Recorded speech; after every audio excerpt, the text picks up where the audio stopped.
Listener discretion is advised. Hello and welcome to True Crime, the podcast that helps you find new, emerging, and undiscovered true crime podcasts. I'm Greg, the host and curator of True Crime. Today's episode is from The Looking Glass. The Looking Glass is a hybrid of history, psychology, and true crime that offers deep dive investigation of one criminal mystery each season. Now, if you remember back in July, we featured an episode of The Looking Glass, which was pretty much episode 1 of this MacDonald Murders. Well, if you haven't had a chance to go check out The Looking Glass and hear the rest of the story, we're going to feature the next 3 episodes right now. You don't have to go look anywhere. We're going to put all 3 episodes in this singular episode here today. So to give you a good rundown of the story, and then hopefully this convinces you to go check out The Looking Glass. All right, here we go. If you like today's episode, make sure to check out the episode description for links to subscribe. All right, let's get this show started. Begin.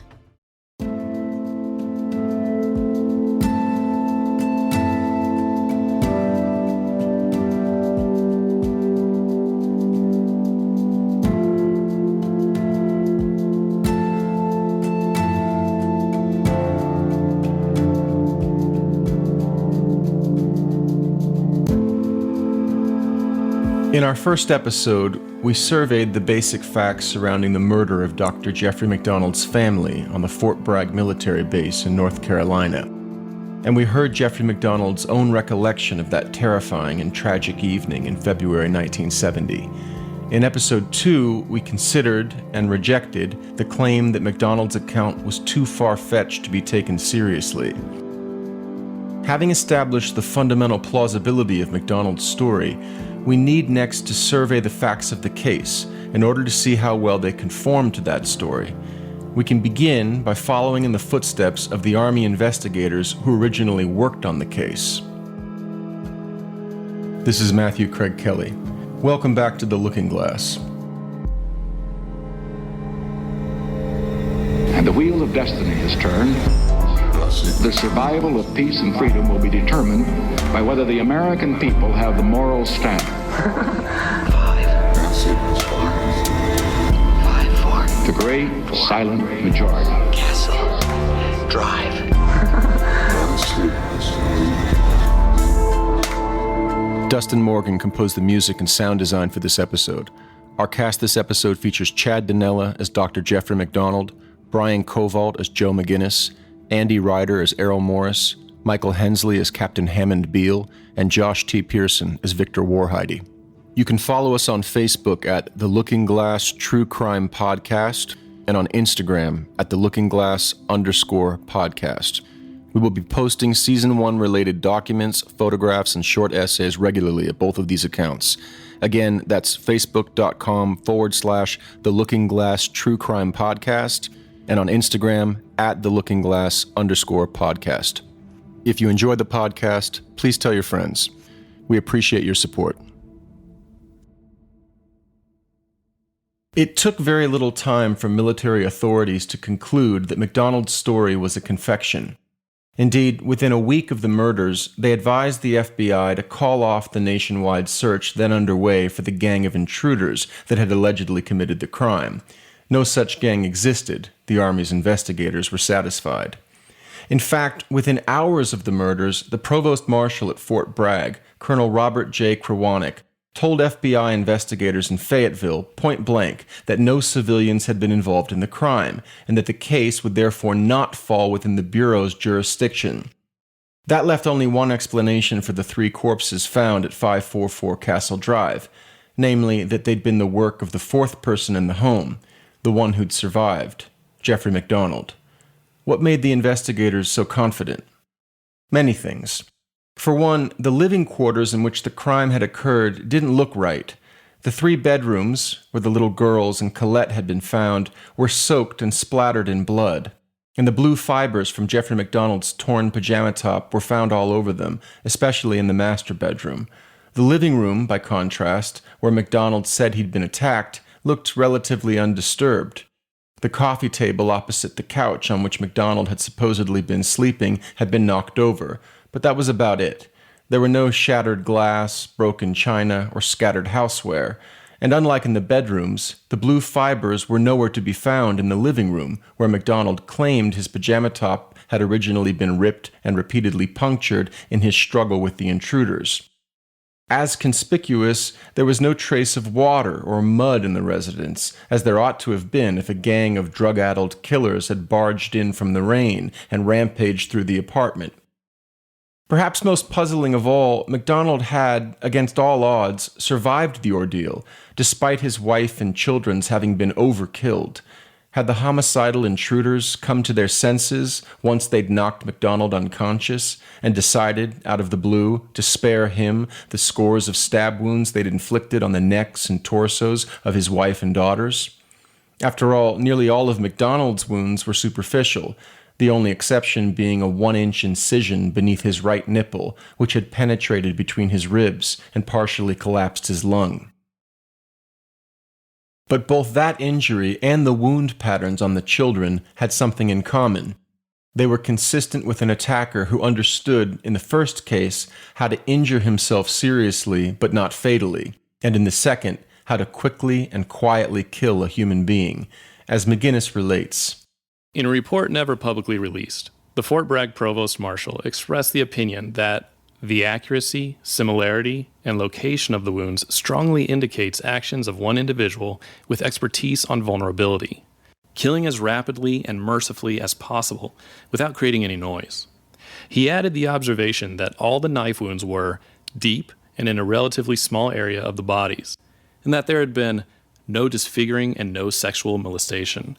Indices which, to him, pointed away from drug-crazed hippies, and toward the one man, husband, father, and physician with an interest in surgery, known to have been in the apartment at the time that the murders occurred. In sum, the details of MacDonald's story did not square with the physical evidence in the apartment. Something wasn't right. These facts and others convinced military investigators more or less from the start that MacDonald was lying about the intruders and was thus himself responsible for the murders of his wife and children. In May 1970, they charged him formally and began an Article 32 hearing as a prelude to prosecuting him. MacDonald, by now thoroughly disenchanted with the Army, hired a civilian lawyer, Bernard Siegel, to defend him. It was a shrewd decision. Siegel promptly got to work scrutinizing the Army's investigation and shortly uncovered a rat's nest of forensic incompetence. If there was one thing Siegel established in the course of the Army's legal proceedings against MacDonald, it was that the handling of the evidence in the case was badly botched. The MPs who first arrived at 544 Castle Drive had no experience with homicides and little knowledge of how to preserve evidence, or even how to secure a crime scene. An unknown number of individuals, some of them civilians, had wandered into and out of the apartment without interference in the minutes after the MPs first arrived, traipsing over and tainting God knows how much evidence in the process. The ambulance driver confessed to having stolen MacDonald's wallet from the scene. The Army had failed to promptly establish roadblocks in order to look for the intruders MacDonald had described, and investigators claim that MacDonald's story failed the smell test. This was most dramatically illustrated when the presiding judge at the Article 32 hearing, Colonel Warren Rock, tired of prosecutors' insistence that the kicked-over coffee table had in fact been carefully set on its side by MacDonald in an act of staging, a conclusion they reached after themselves kicking the table over repeatedly, only to watch it capsize in every instance, never stopping on its side. MacDonald had obviously set the table on its side, thinking it would appear as if there had been a struggle in the room, prosecutors insisted. Had there actually been a struggle, the table would have flipped completely over. Rock's suspicions on this point were such that he finally decided to test it for himself. He headed one afternoon over to 544 Castle Drive, where the crime scene had, by then, been sealed. He gave the table a kick, and lo and behold, it landed on its side. The episode seemed to encapsulate the brittle quality of the Army's case against the captain. Indeed, the prosecution of MacDonald was so feeble that it never graduated to a court-martial, as almost all Article 32 hearings did.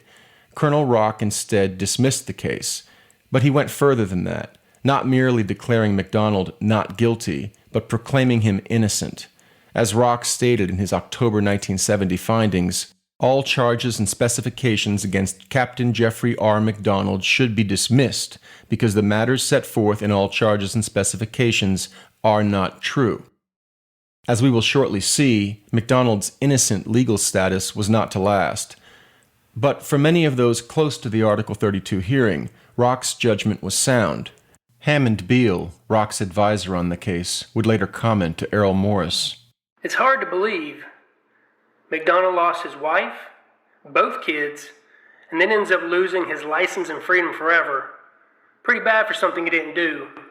You believe that MacDonald is innocent? Morris asked, apparently surprised. Oh, I know he's innocent. Beale replied. I sat through the Article 32 for part of a year and was Colonel Rock's legal advisor to rule on all legal issues that came up. I saw every piece of evidence the government had, and hell, anytime they're arguing that the motive behind killing everybody was because the youngest kid wet the bed, give me a break, give me a break, give me a break. Oh yes, if the most damning piece of evidence against MacDonald was his having emerged from a fight to the death almost unscathed, the most implausible component of the Army's case against MacDonald was their theory of the motive for the murders. MacDonald's youngest daughter, Kristen, had wet his side of the bed while sleeping next to Colette. How could this possibly have led to a triple homicide? The theory went that MacDonald and Colette's marriage, despite appearances, was in fact troubled, probably because of Jeffrey's extramarital philandering, which investigators had first learned of while inspecting the crime scene, where they discovered a mildly salacious Valentine to MacDonald from the wife of one of his commanding officers, who was then in Vietnam. Further investigation turned up more affairs. Colette, Army prosecutors surmised, had gotten wind of these dalliances, and marital tension had resulted. So the bedwetting was merely the trigger for an explosive argument between husband and wife, somewhere in the middle of which MacDonald had lost control, seized a club, struck Colette in the head, and, either at that point or shortly thereafter, passed the point of no return. With Colette either dead or dying, MacDonald was left with two choices: turn himself in, or murder the witnesses, his own daughters, and concoct a cover story to tell the authorities. For Rock, Beale, and others, this theory, coupled with the Army's paltry physical evidence, fell far short of warranting a court-martial of Jeffrey MacDonald, who was thus cleared and honorably discharged from the Army. Having endured this ordeal, MacDonald soured entirely on military life.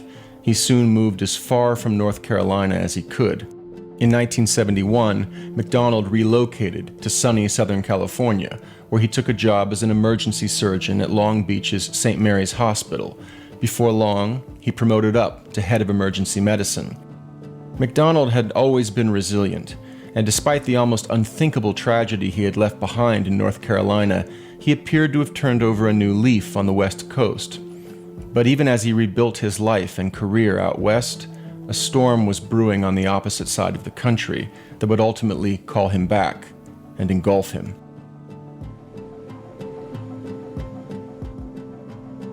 Among MacDonald's most vigorous defenders during the Article 32 hearing had been his in-laws, Mildred and Freddie Kassab.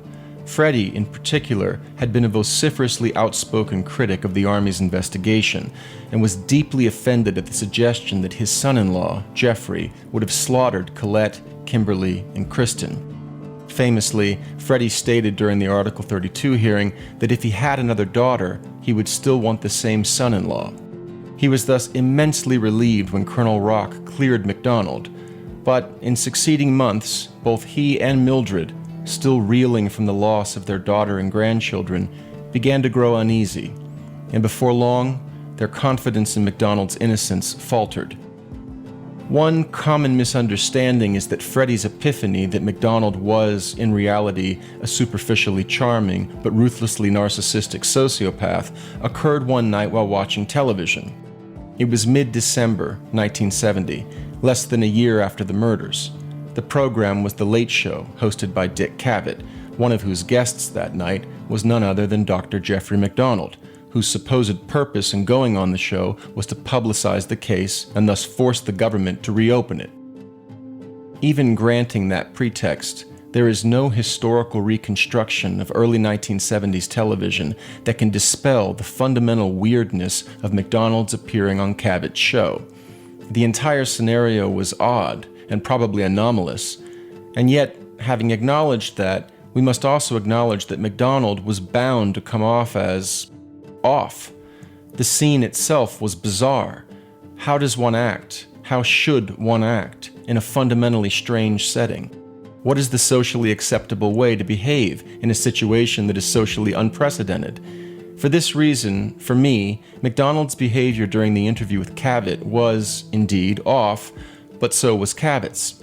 What in the world was Cabot doing having MacDonald on his show to talk about the murder of his wife and children only months earlier? Who let this happen? Regardless, Freddie Kassab was less interested in Cabot than he was in MacDonald, and what he saw infuriated him. MacDonald's manner was casual. He appeared to be enjoying himself. Granted, had he been tearful and tortured, the scene would have been all the more surreal for The Late Show. Nevertheless, it was stomach-turning to see someone so composed and cheerful when his dead wife and daughters had only recently been buried. Perhaps the most unsettling moment came when Cabot asked MacDonald about the night of the murders, and the doctor set the stage by saying that he and Colette had been sipping a liqueur and watching, and here he gave Cabot a significant look, a certain late-night television show. MacDonald was referring to Johnny Carson, Cabot's late-night competition. That is, he was getting a cheap laugh from Cabot in the crowd just before launching into his tale of the intoxicated maniacs that had recently butchered his family and attempted to murder him. It seemed incongruous, to say the least. For his part, Freddie was dumbstruck. Where was the pain? Where was the emphasis on Colette, Kimmy, and Kristen? All MacDonald seemed interested in was charming the stars of late-night TV and whinging about the Army's unfair treatment of him. But while Kassab was extremely irritated by MacDonald's behavior on the Dick Cabot show, he did not, at this point, conclude that MacDonald was a murderer, and he continued his public relations campaign to have the case reopened so as to locate the real killers and hold the Army to account for its original mishandling of the case. He was ultimately successful, as the Army did reopen the case in January of 1971. It was this, ironically, that started Kassab down the path to concluding that MacDonald was the killer. In February 1971, the Kassabs elected to begin cooperating with, rather than stonewalling, the Army's Criminal Investigation Division, although they continued to insist on MacDonald's innocence.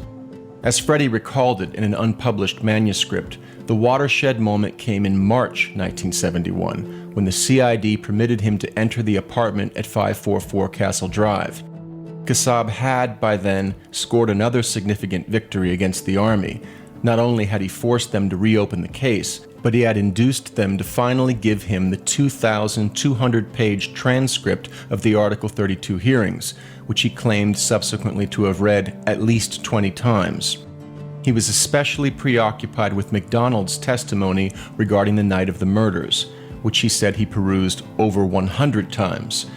Having surely become the world's leading expert on MacDonald's Article 32 testimony, Kassab was particularly well positioned to scrutinize the condition of 544 Castle Drive in light of that testimony. And, as he would later state, nothing fit. That is, MacDonald's story, as the original Army investigators had concluded, simply could not be reconciled with the condition of the apartment. In fact, Kassab's memory as related in his manuscript was slightly inaccurate. The record of his subsequent interactions with investigators suggests that his conviction regarding MacDonald's guilt lay a little further in the future. But I find this understandable and human. We all tidy up our memories in this way. What is more significant is Kassab's general experience of undergoing a deep transformation of worldview. He had clearly been living in a reality wherein the world's greatest son-in-law was his own, and where that noble man had had his life destroyed by the darkest forces of the counterculture, and then his reputation ruined by a corrupt establishment. And he then found himself, as one does, in a completely different reality, wherein his son-in-law was a masterful narcissist, as ruthless as he was charming. For those who undergo such an experience, It is common to retrospectively anoint some dramatic moment as the turning point, the single second in which everything changed. But this is more often than not inaccurate. Telling the true, less dramatic story, however, even to oneself, is, well, less dramatic and makes for a much less compelling narrative. There is another common feature of worldview shifts, particularly those that turn on one's perception of an individual, a romantic partner, or close friend, most especially. And Freddie experienced this too. He slowly realized that MacDonald was not the person he appeared to be. And as this realization dawned on Freddie, details in the history of his relationship with MacDonald that had previously seemed anomalous or of marginal significance suddenly emerged as characteristic and of central significance. For example, in November 1970, about a month before his appearance on Dick Cavett, MacDonald had placed a call to Kassab, which, to MacDonald's eventual chagrin, Kassab recorded. MacDonald told his father-in-law that he and a few of his fellow Green Berets had recently trawled Fayetteville on a mission to locate the murderers and had gotten lucky. They had, MacDonald claimed, tracked down one of the February 17 intruders, beaten him until he confessed to his involvement, and then killed and buried him. Kassab would ultimately reach the obvious conclusion that MacDonald was lying. Perhaps, he thought, MacDonald was compensating for a deep sense of inadequacy brought on by the fact that he had failed to protect his family. You're listening to an episode of The Looking Glass on True Crime by Indie Drop-In. We're going to take a quick break. And now back to this episode of The Looking Glass. Just as when MacDonald had told Dick Cavett that he'd suffered 23 stab wounds, a number he'd pulled out of thin air, he had perhaps been exaggerating out of a sense of grievance against a military that had refused to take his suffering seriously. But now, in retrospect, such lies seemed the furthest thing from innocent. As the late crime writer Michelle McNamara would, decades later, ask, what man whose family has been slaughtered tells the person most determined to catch the culprits a lie that, if believed, may dissuade him from continuing his pursuit? There were other lies.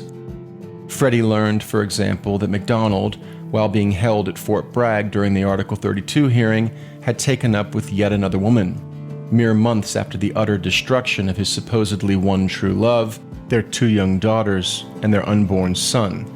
When Freddie confronted him about the affair, MacDonald indignantly denied it. But Freddie had already confirmed all the details, including the identity of the woman, a civilian employee at Fort Bragg named Bonnie Wood, who had admitted to the relationship. There MacDonald was, lying. Again. A new, hitherto unthinkable picture was materializing. And while in McGinnis's cinematic telling, this picture suddenly lit up the screen of Freddie's mind the moment he exited 544 Castle Drive that night in March 1971, in reality it flickered on, falteringly, over an indeterminate period. A seemingly random array of behavioral anomalies now emerged as an ordered constellation. When Freddie reluctantly connected the dots, the arrow they formed pointed directly at Jeffrey MacDonald. The precise moment when Freddie apprehended this constellation remains a mystery. Indeed, there may not have been such a singular moment. What is certain is that by June 1972, when the Army completed its 3,000-page report on the reinvestigation of the murders, Freddie and the CID investigators were agreed. 4 intruders had not murdered Colette, Kristen, and Kimberly. Jeffrey had.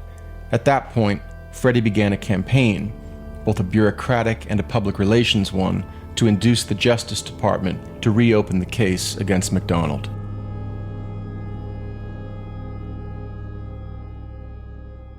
His efforts were unrelenting, and he eventually broke through. In April 1974, the Kassabs filed a probable cause complaint against MacDonald in the chambers of the Chief Judge for the Eastern District of North Carolina. That summer, a grand jury was impaneled to hear the evidence against MacDonald, and on August 12th, the court heard its first witness, Dr. Jeffrey MacDonald, who would continue testifying over the next few days. After laying out the cause for the grand jury's convening, parrying with Bernie Siegel, whom MacDonald had kept on as his attorney and who was not actually present in the courtroom in keeping with the conventions of a grand jury, and covering a range of preliminary and background issues, the Justice Department's Victor Warhide came to the critical matters. He questioned MacDonald at length about the call he had made to Freddie Kassab in November 1970, wherein he'd claimed to have hunted down and killed one of the intruders. Warhide also quoted from letters MacDonald had subsequently written Kassab, in which he went on further flights of fancy, claiming to have made 4 trips to North Carolina to locate the killers, and to have broken his hand during one of them. MacDonald told Warhide that the lies he fed Kassab were foolish, but that his motivation for telling them was to get Freddie, an alcoholic fanatic, off his back. As for Mildred, MacDonald characterized her as a woman possessed by bloodlust, to the point that, upon learning of MacDonald's supposed slaying of an intruder, she repeatedly insisted on hearing the gruesome details of the event, wanting to know if the victim had screamed in agony, and so forth. Warhide's manner was measured, almost polite, but his purpose was clear. He wanted to establish that MacDonald was a man capable of telling lies, big lies. He was willing to manipulate and mislead people, including people quite close to him, if it meant achieving his ends. There was no denying that Warhide met this objective. Eventually, he came to the heart of the matter, the night of February 16th and 17th, 1970. Warhide. Dr. MacDonald, going back to some time before February 16th, will you recount the events as you recall them that culminated with the assault upon you on the night of February 16th and February 17th? MacDonald, after offering up a chronology of the day prior to the murders, including a reiteration of his time at work, having dinner with Colette on the evening of the 16th, her leaving for her child psychology class at the University of North Carolina Extension, his watching Laugh-In with Kimberly, and other mundane details, came to the core claim: the intruders. His story more or less echoed the one he'd told Army investigators back in April 1970, but this time MacDonald folded a critique of the investigators into his telling, a rather powerful critique, in fact. MacDonald. And the next, there was some lights on in the house. There was a light on in the kitchen, and there was a light on in the main bathroom, which was in the hallway, which was between the 2 girls' rooms, and the light was left on because infrequently Christy would get up and go looking for her own bottle in the refrigerator, so we usually left one in the refrigerator. So the next thing I remember was I heard my wife screaming, and she said, "Help, Jeff." And at the same time I heard Kimberly, I'm sorry, it wasn't Christy, it was Kimberly. She was screaming, "Daddy." Colette said, "Help, Jeff, why are they doing this to me?" And it sounded very loud to me. Still sounds loud. Kimberly said, "Daddy, daddy, daddy, daddy, daddy, help." And I started to sit up, and there were some people at the end of the couch the CID said was never in my house. And they couldn't find any evidence that people had been in my house. They couldn't find any evidence of 14 investigators and 3 medics and the CID and MPs and doctors, and because they couldn't find evidence for these people, I'm guilty. MacDonald was also concerned to correct the record, which he believed the original investigators had distorted in a manner that made his claims seem more ridiculous than they really were. I never said I saw hippies. I never said that. Colonel Krawanik said I saw hippies. I said I saw people.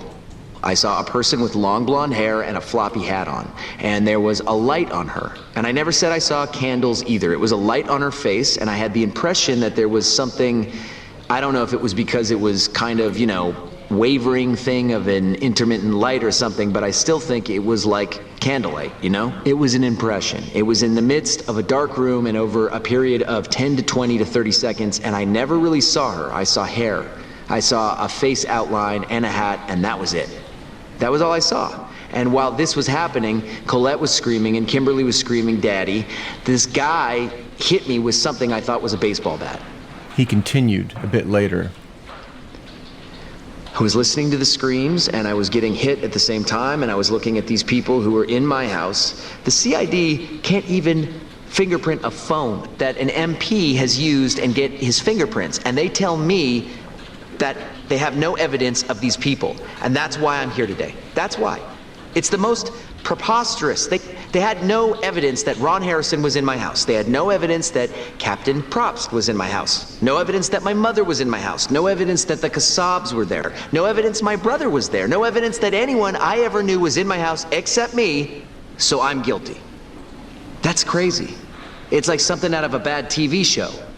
As Warhide continued quizzing MacDonald on the details of the attack, a theme emerged. Warhide wanted the most detailed description of the intruders and the assault that MacDonald could conjure, and MacDonald apparently did his best to provide such a description, all the while qualifying his attempts with the quite plausible observation that the incident was a whirl of darkness and disorientation. Recalling what happened, even at the time, much less 4 years later, was a challenge. One such point of confusion was MacDonald's memory of hearing Colette and Kimberly's voices crying out from the bedrooms just as he was registering the presence of 4 figures looming over him in the living room. MacDonald had relayed the same thing to the original Army investigators in their interview with him in April 1970, and had stated plainly that he was confused by this memory, since it suggested that there were more than 4 intruders in the apartment. "That's a lot of people," one of the interrogators had remarked at the time, and MacDonald agreed, the obvious implication being that 5 or 6 individuals partaking in such a horrendous slaughter was, well, asking a lot of the listener. 1 or 2 maniacs, maybe, but 6? MacDonald did not correct this detail or try to explain it away when speaking to Warhide. Warhide: You had one brief glimpse of her, and you heard her intoning certain words. Right. Now, acid is... Groovy. Groovy? Kill the pigs. Kill the pigs. How many times did you hear her say that? Several, it seemed to me. And while this was going on, you continued to hear Colette and Kimberly. I don't know. What I really heard was what I told you before. I heard, help, help, Jeff, help, Jeff, help me.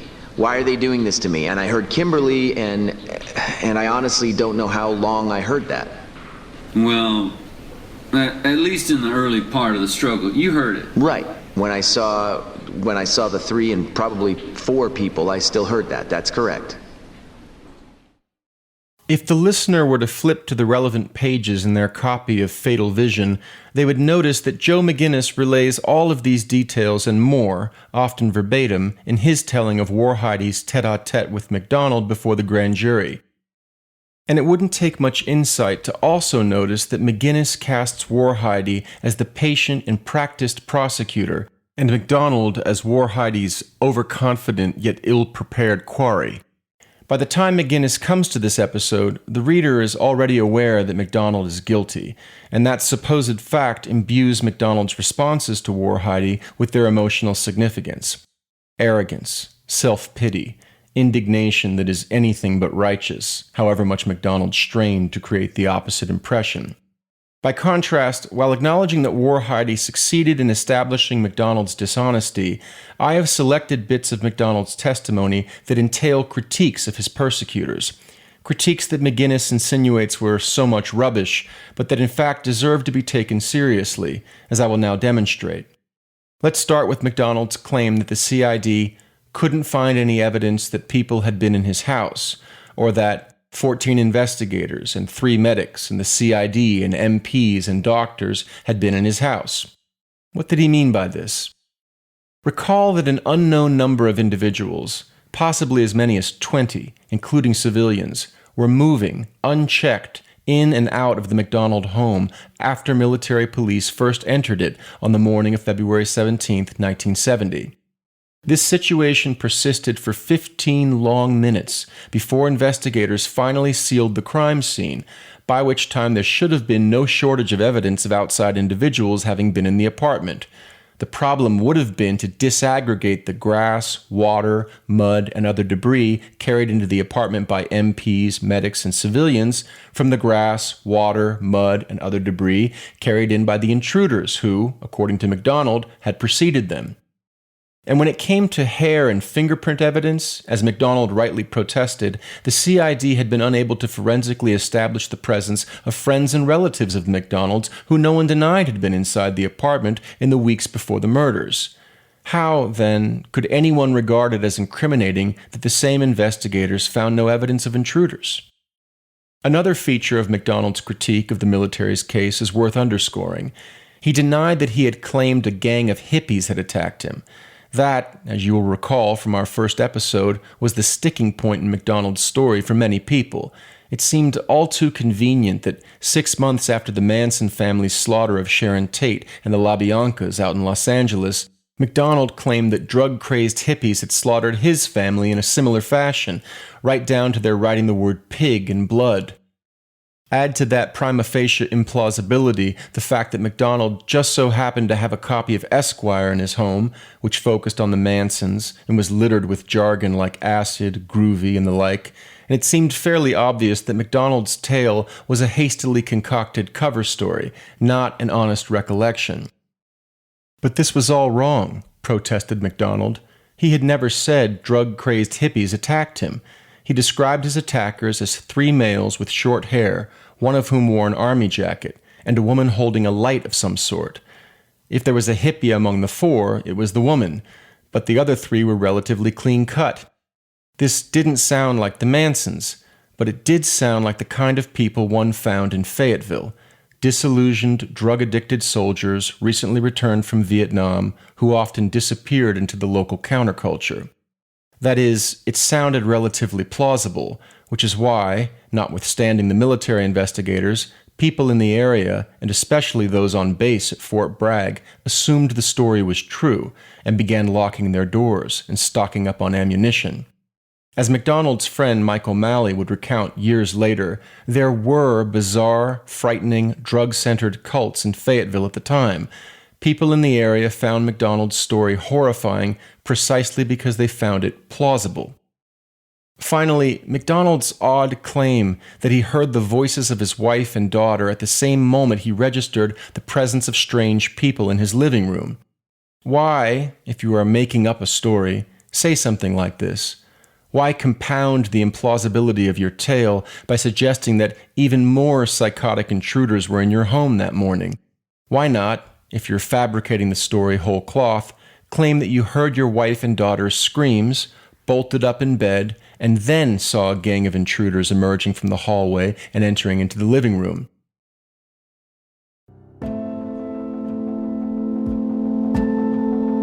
One reason might be that MacDonald simply did not have the time to carefully construct his story. He slaughtered his family in a fit of rage, and then, in a white-knuckled panic, sketched out a basic story and resolved to stick to it when investigators started asking questions. Another reason, however, might be that MacDonald was telling the truth. In that case, he may have registered Colette and Kimmy's screams while in a state of consciousness straddling the border of deep sleep and incipient wakefulness. The screaming may have seemed, initially, like a dream, and MacDonald may have only slowly registered the significance of the sounds, playing them over in his mind as he staggered into full consciousness and, simultaneously, noticed the bodies standing over him. That is, the voices may have been echoing in his mind as he awoke, in which case it may have seemed to him, in retrospect, that he was hearing the voices at the same moment that he was noticing the intruders, even though there had, in fact, been a delay between the two events. In that case, MacDonald's recollection would be phenomenologically, that is, subjectively, accurate, even though it was factually inaccurate. But does a man making up a story get the facts, as it were, mixed up, and the subjective experience right? Not unless he is particularly cunning. After all, there is no subjective experience for such an individual. He's lying. It didn't really happen. There is only the story he is selling, which it behooves him to get right, lest anyone catch him in an error. Was MacDonald mixed up precisely because he was telling the truth, and the truth, in such a chaotic situation, is mixed up? These are questions Joe McGinnis never asks, but we must. You're listening to an episode of The Looking Glass on True Crime by Indie Drop-In. We're going to take a quick break. And now back to this episode of The Looking Glass.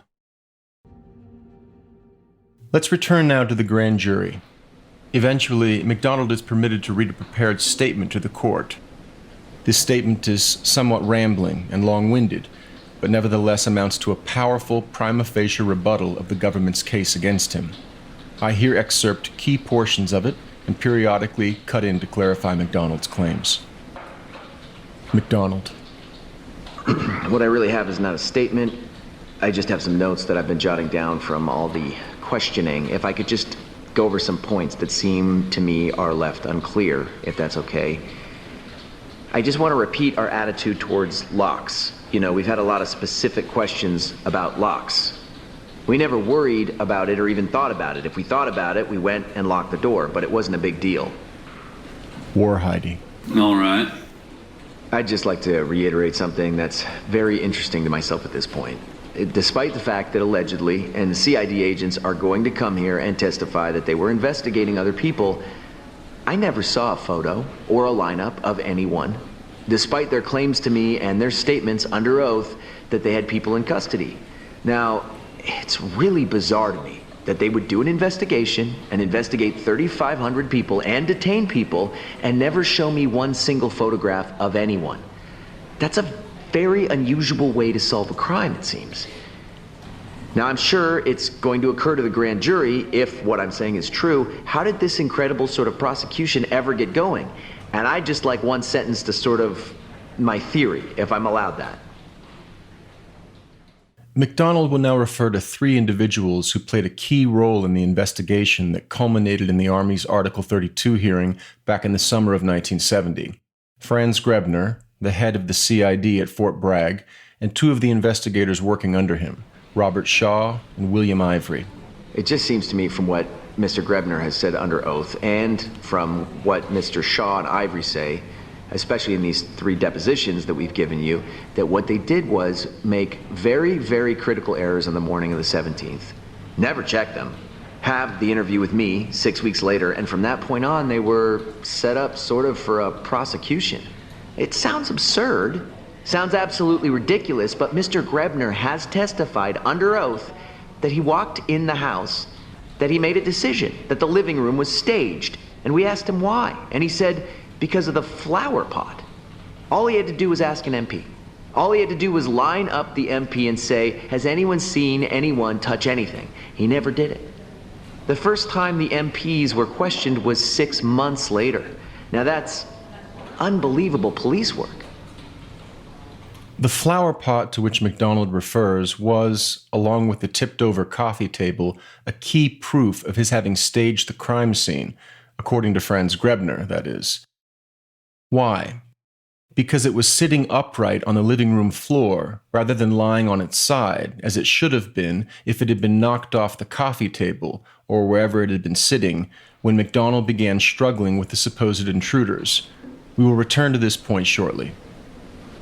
So, to come to a rational theory as to why what I'm saying may be true or may not be true, how could the CID, why would the CID do this to Captain MacDonald, essentially? It wasn't any malevolent sort of thing with a nasty colonel in the background to ride down Captain MacDonald. It was initially stupid mistakes made, but then they acted on those mistakes. They never checked them, and then they acted on those mistakes.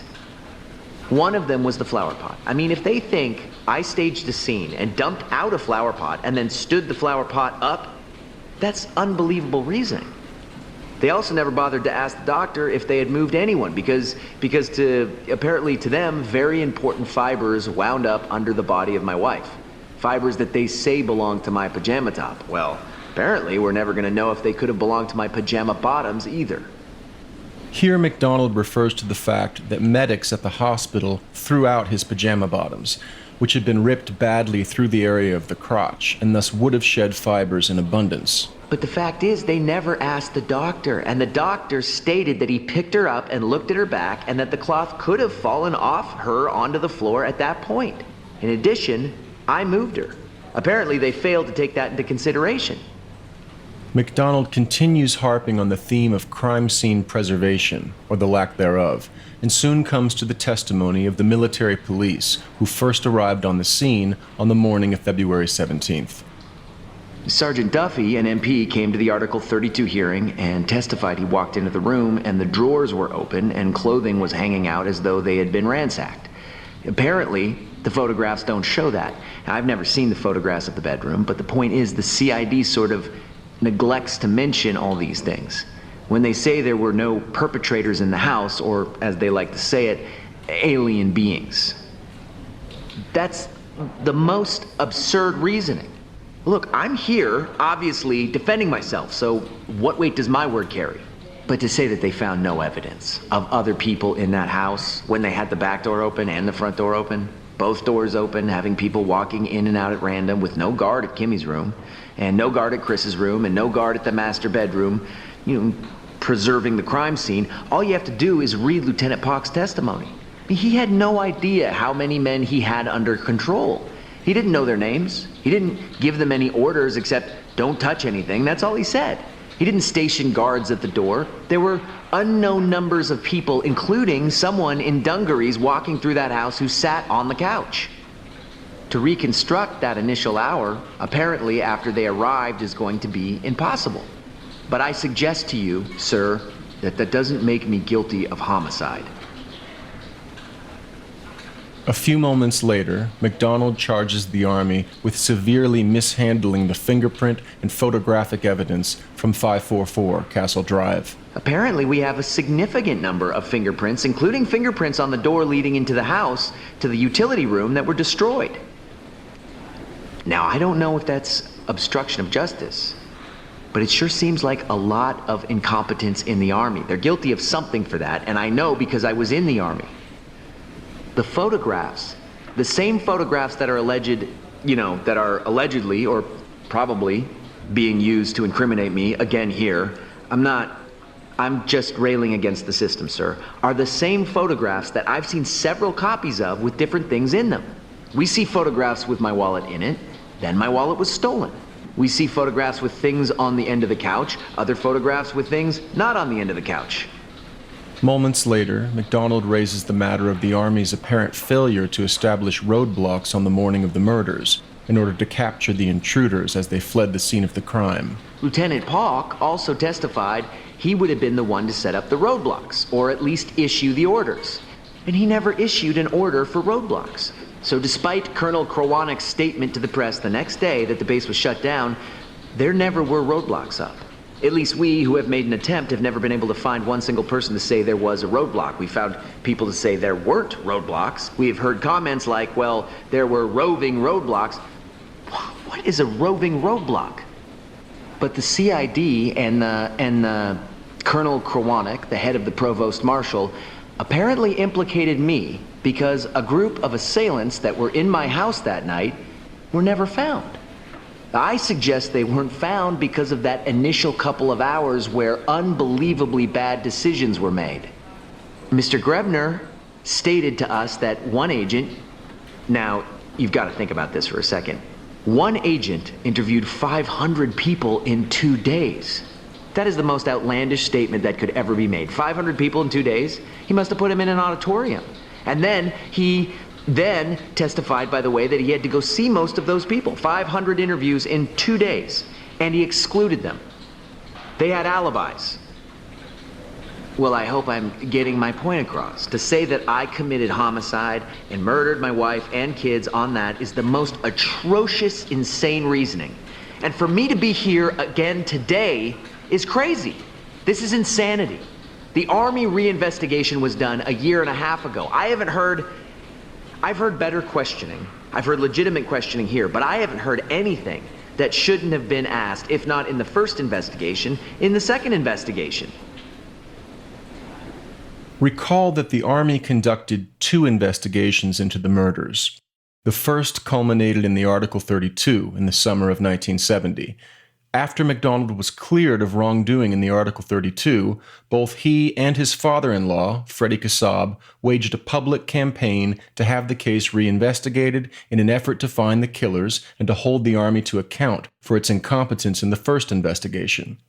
The Army ultimately acceded to this demand, reopening the investigation in early 1971 and producing a second report the following year. What did the second investigation consist of?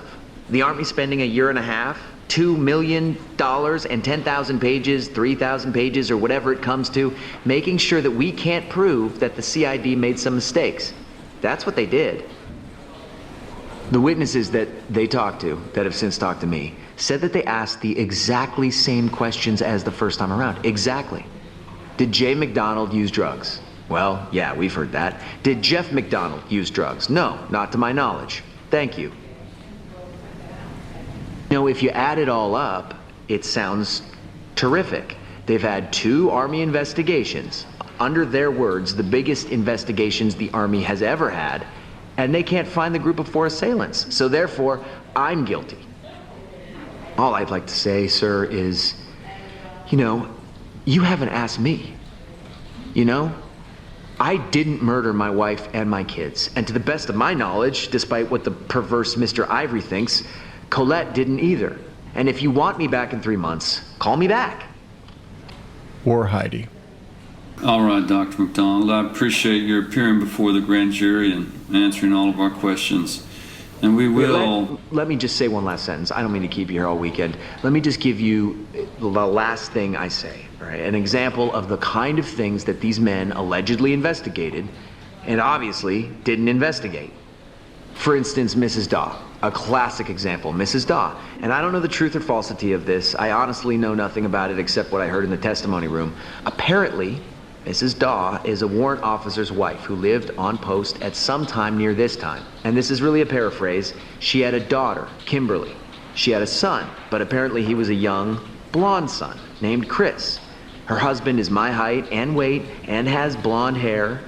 He was a helicopter pilot or something like that, and he was in Vietnam or Thailand or Laos or something, and she testified that she was held prisoner for several days by a group of what she said were hippies, including a black male, a girl with wigs, including a blonde wig, and several Caucasian males. And as a matter of fact, she called the CID to her apartment to kick these people out. Well, after the assault on myself and my family, she stated, which I have no way of ascertaining anymore the veracity of, she stated she called the CID and told them this. And they never came to interview her. They didn't think it was significant. She lived a couple blocks away. She was held prisoner by a group of people who were on drugs who told her that they were going to come back and get her kids. The CID on the phone decided that was not an appropriate avenue to investigate this case. And this, again, is something, just one of a lot of stories that are so bizarre of the handling of this case that is beyond belief. So I don't mean to harangue the grand jury. I honestly don't. Well, we'll inquire into the matters, Dr. MacDonald, and I'm glad you mentioned them specifically. Now, I have one final question. Do you have any criticism concerning the way this matter's been handled before this grand jury? If so, we would prefer to hear about it now rather than to hear about it at a later date or read about it in the press. No, sir. I have no criticism.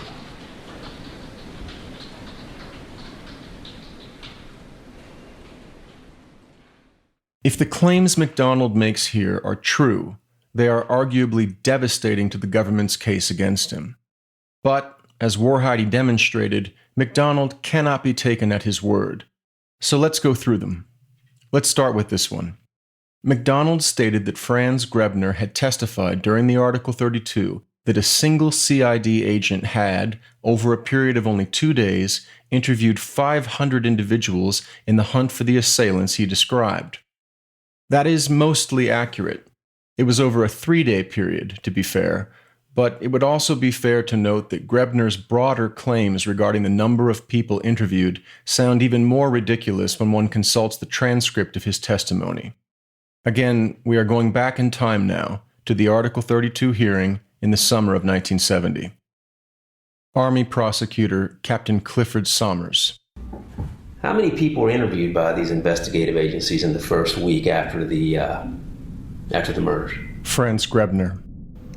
In the Fayetteville Fort Bragg complex, it would be in excess of 3,500 people. Can you tell us approximately what percentage of these people were interviewed specifically with respect to the 4 alleged assailants and Captain MacDonald and his family? In the initial stages, the majority of these people would have been interviewed in connection with that.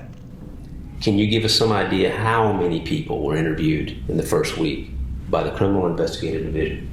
It would be about 1,500. And does the same percentage apply there with respect to the subject of the interview? Yes, it would. Grebner's claim sounded implausible even when the questioner was a sympathetic Army prosecutor. On cross-examination by Siegel, it got worse. Siegel. How did you come to conclude that there were 1,500 interviews by the CID personnel on Fort Bragg? Grebner. I was asked for an approximation. Yes, sir. What was the basis of your approximation? By the number of people that were doing the interviewing and the number of interviews that they did. How do you know the number of interviews they did? I can only accept what they reported to me. Well, did you write down what each of these agents reported to you as the total number of persons they interviewed each day? Did I write that down? Yes, sir. No, sir. Well, where did you get the figure of 1,500 other than... are you saying to your recollection of what they told you on February 17th, 18th, and 19th? From my recollection and also from the written records that we do have. Well, will you tell us, please, what the written records reflect in terms of total number of people? That is, can you give us the figure which is validated by written records of interviews? During that period, 1,000. Are you telling us there are 1,000 interviews? 1,200, somewhere in that area. There was 1,000 names that you had and noted in your file of persons who were interviewed? Yes, sir. Those interviews were made in 3 days? On those 3 days. And how many hours a day were your investigators working those days? 16, 18 hours therein. Have you figured out the amount of time that was devoted to each interview on the basis of the number of hours they were working? I would have no way of knowing that.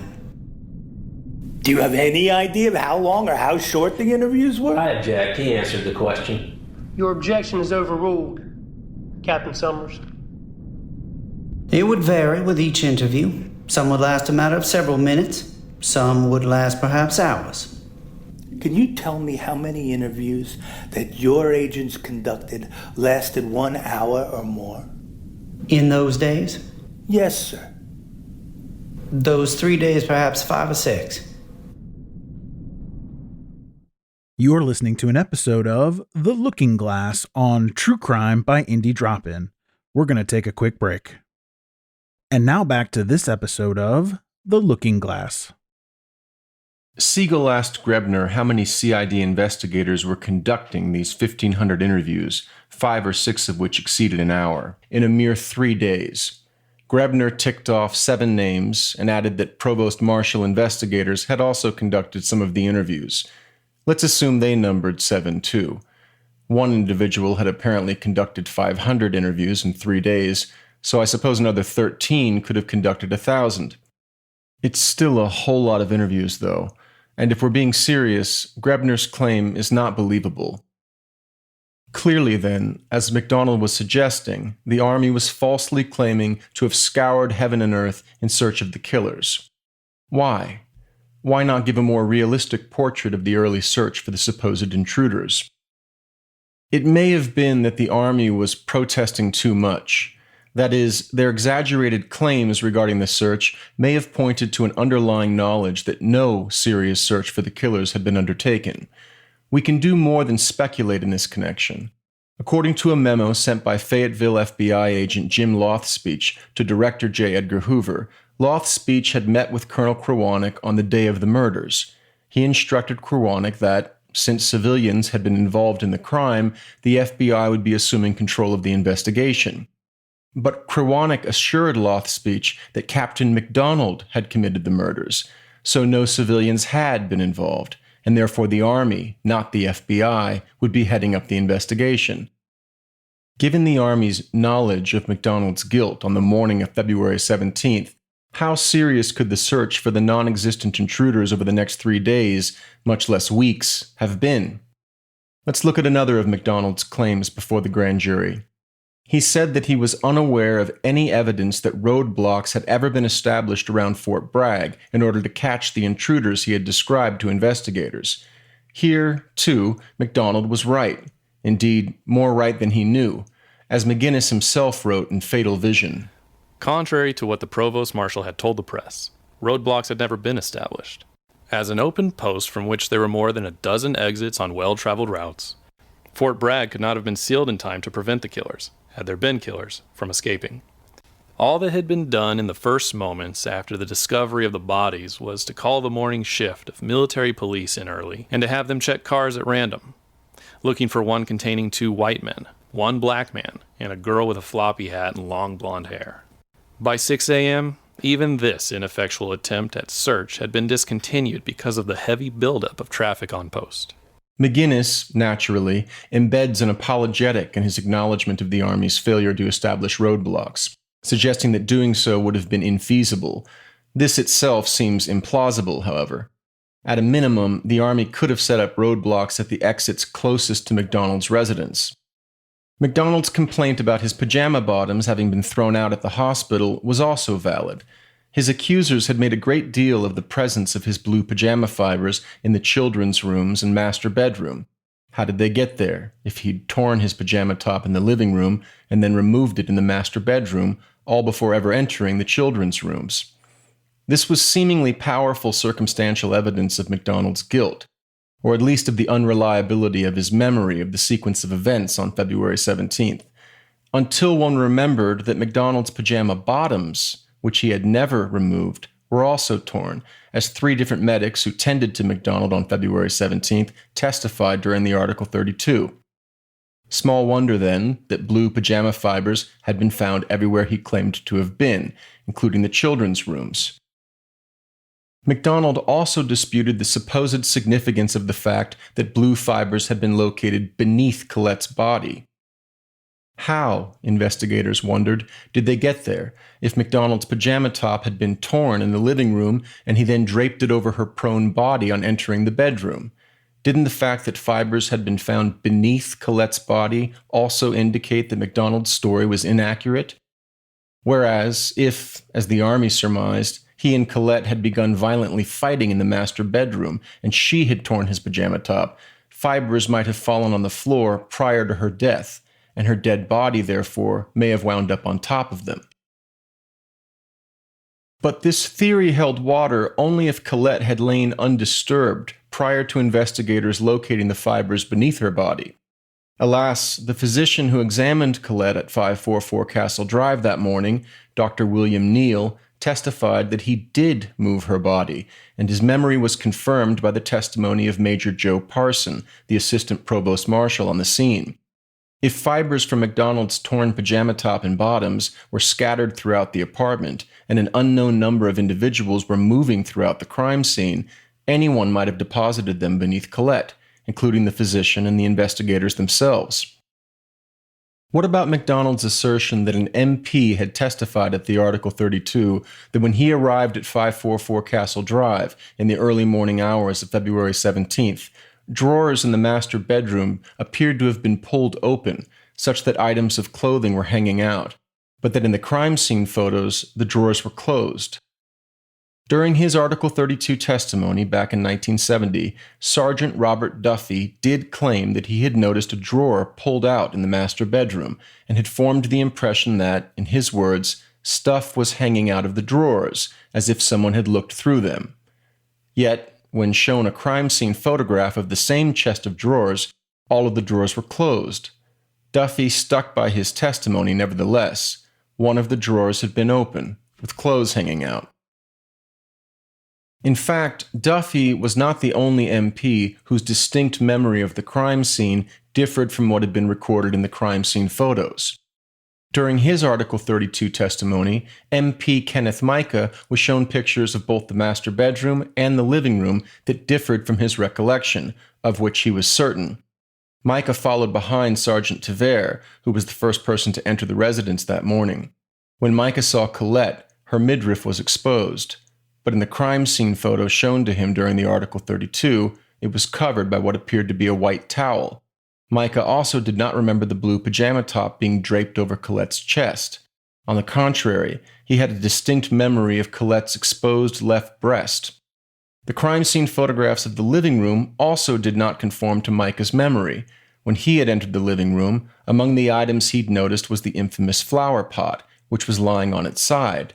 The crime scene photos showed the flower pot standing upright, by contrast. Siegel pressed Micah during the Article 32. Siegel. Do you have any doubt in your mind now, when you first came into the living room, after Captain MacDonald was carried out, that white flower pot was lying on its side rather than standing on its base as it appears in the photograph? Micah. No, sir. As it turned out, there were 2 sets of crime scene photographs, and the second set had been taken 6 hours after the first. The original photographer had become ill on the scene. He had also neglected to bring enough flash bulbs, so the investigators had to bring in another photographer who was all the way down in Georgia, at Fort Gordon. When the CID originally interrogated MacDonald, back in April 1970, they'd made a big deal of the upright flower pot. They told MacDonald that the scene looked staged to them and cited the coffee table and upright flower pot as key pieces of evidence for their theory. MacDonald had wondered aloud why, if he were staging a crime scene, he would set the flower pot upright rather than leaving it on its side. They replied that someone had set the pot upright, and they were right, but Micah's testimony confirmed that it hadn't been MacDonald. All of this testimony cast significant doubt on the evidentiary value of the crime scene photos in which investigators had placed so much stock. MacDonald also complained about the fingerprinting at the scene. Was there anything to this complaint? Again, yes.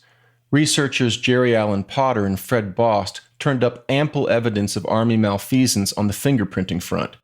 The chief CID lab technician on the scene on February 17th, Hilliard Medlin, along with his accompanying photographer, Howard Page, destroyed 12 finger and palm prints. Along with the coffee table and flower pot, CID investigator William Ivory had cited the print-free baby bottle and kitchen and master bedroom telephones as evidence of MacDonald staging the scene. MacDonald had obviously wiped these items of prints, or prints would easily have been found. But the same Dr. Neal that had moved Colette's body also reported seeing someone handle the baby bottle after Jeffrey MacDonald had already been taken to the hospital. Who wiped his prints off? Likewise with the bedroom telephone, on which MP Tevere called his desk sergeant. Who wiped Tevere's prints off? Not MacDonald. Nearly 40 of the prints investigators did successfully process were of unknown origin. Might they have been left by the intruders? Between the destroyed and unidentified prints, and those MacDonald clearly hadn't wiped from various items, where exactly was the fingerprint evidence implicating MacDonald? In a wilderness of error, Errol Morris, drawing on the findings of UC Berkeley forensic expert John Thornton, cites multiple examples of the Army's incompetence in processing 544 Castle Drive for fingerprints. The inside of the utility room screen door, where the killers, if there were killers, exited the apartment, wasn't dusted for prints. The door itself wasn't completely dusted, nor the light switch. There were unidentified prints on Colette's jewelry boxes, and the dresser on which the boxes sat wasn't then fully dusted for prints. Note that not only MacDonald but also Colette's mother, Mildred, told investigators that pieces of Colette's jewelry were missing. As with the Army's early failure to secure the crime scene, the fingerprint fiasco made nonsense of its claim that there was no evidence of intruders. MacDonald's complaint was again valid. Finally, MacDonald told Warhide and the grand jurors about a Mrs. Daw who had testified at the Article 32 and claimed that she had been held hostage, only blocks from 544 Castle Drive, by a group of hippies that included a black man and a girl with a blonde wig. MacDonald was, as he admitted, unclear on the details, and his depiction was a bit too neat, but the story is nevertheless worth briefly relating. The Mrs. Daw in question was Barbara Daw, wife of Chief Warrant Officer Roy Daw. In the summer of 1969, the Dawes were living about 4 miles off base from Fort Bragg in Fayetteville. Roy was away in Vietnam, and Barbara had taken in a troubled teenager named Mary Hardin. Mary was 15 years old. She had a toddler who was living with her in-laws. Mary's presence in the Daw home attracted a problematic element, including 2 young soldiers from Fort Bragg, Randall Foster and Thomas McCormick. The pair frequently brought their girlfriends along to visit Mary at Mrs. Dawes. This group apparently commandeered the Dawes' blue 1967 Volkswagen. When Mrs. Daw demanded that they return the car, Foster threatened to kill both her and her 2 young children, who, as it happened, were named Kim and Chris, just like the MacDonald children.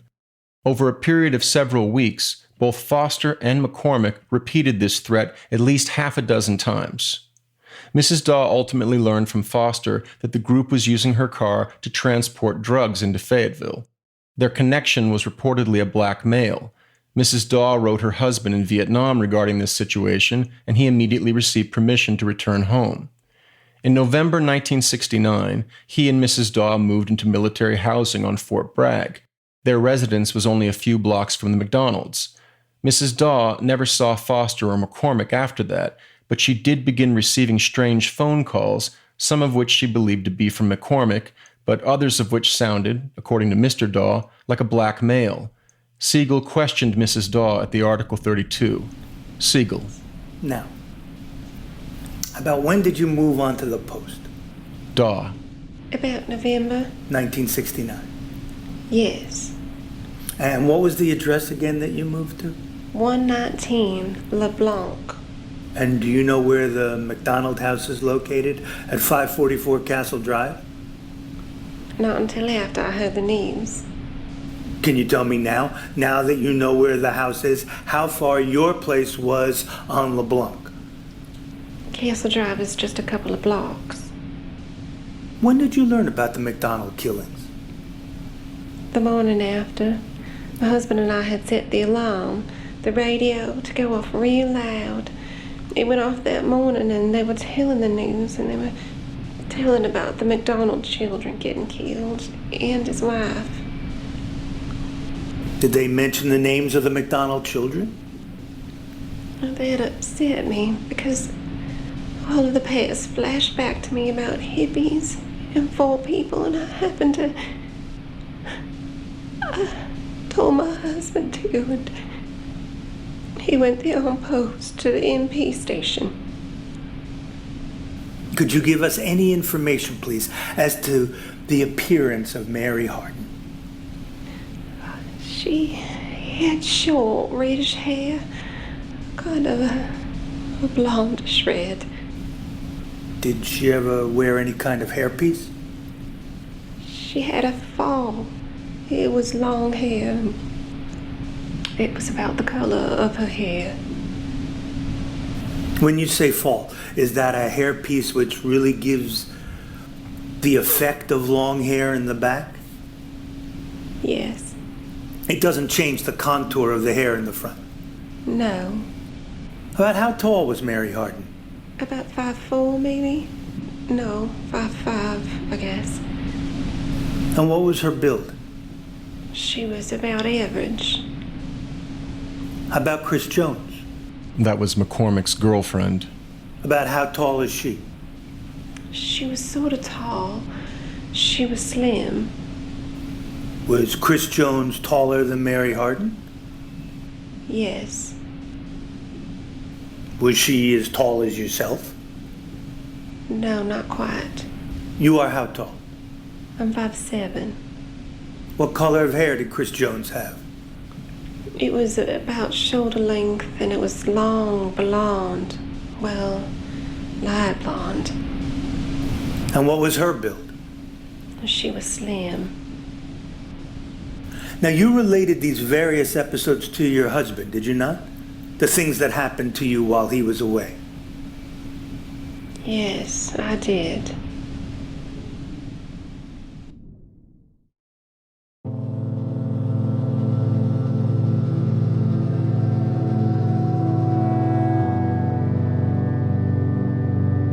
In their questioning of the Dawes, Army lawyers established that Foster and McCormick had been transferred to Vietnam by the time of the MacDonald murders, and thus could not have been among the intruders at 544 Castle Drive on February 17th. The government argued that the Dawes testimony should therefore be stricken from the record on grounds of its irrelevancy, but Colonel Rock denied this request. Was the testimony irrelevant? Perhaps, but it did offer up a slice of the frightening milieu that lay just outside Fort Bragg in Fayetteville, a milieu of drugs, violence, and the toxic mix of civilians and soldiers these dark and chaotic forces brought together. In that sense, the Dawes Article 32 testimony again demonstrated that the Castle Drive intruders had not been conjured out of thin air, but rather out of the local culture, where persons like them, even if not them, proliferated. Further evidence of this milieu turned up in the interviews the CID conducted with MacDonald's neighbors. One was Janice Pendleyshock, whose residence was a stone's throw from the MacDonalds. She estimated her bedroom was 50 feet from Colette and Jeffrey's. Mrs. Pendleyshock told investigators that one morning, 2 months prior to the murders, somebody had broken into her residence. Neither she nor her husband was home.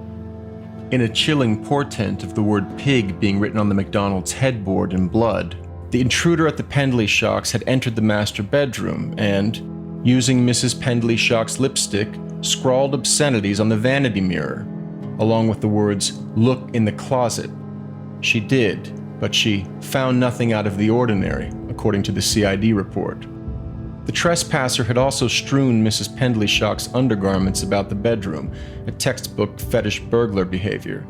The likelihood that the same individual had anything to do with the MacDonald murders was thus perhaps not high, although one cannot be sure, especially in light of MP Duffy's testimony regarding the clothes hanging out of the drawer in the MacDonald's master bedroom, which, again, was only 50 feet from the Pendleyshocks. Regardless, the incident again spoke to the atmosphere of danger that lingered on the edge of, and occasionally spilled onto, the military base at Fort Bragg. Mrs. Pendleyshock's statement to the CID also corroborated MacDonald's story in a more specific regard.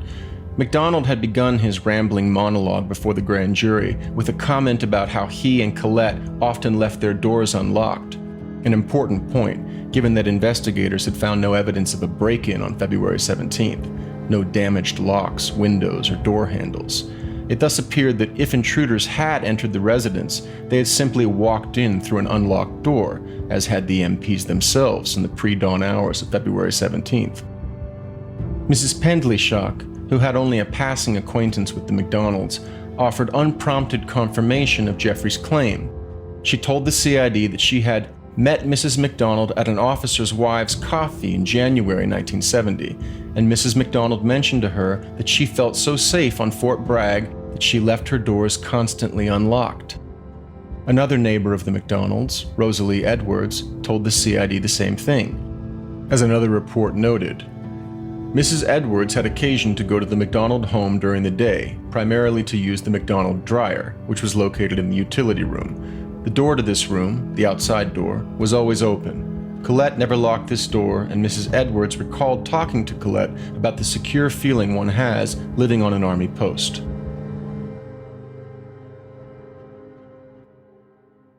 One more thing.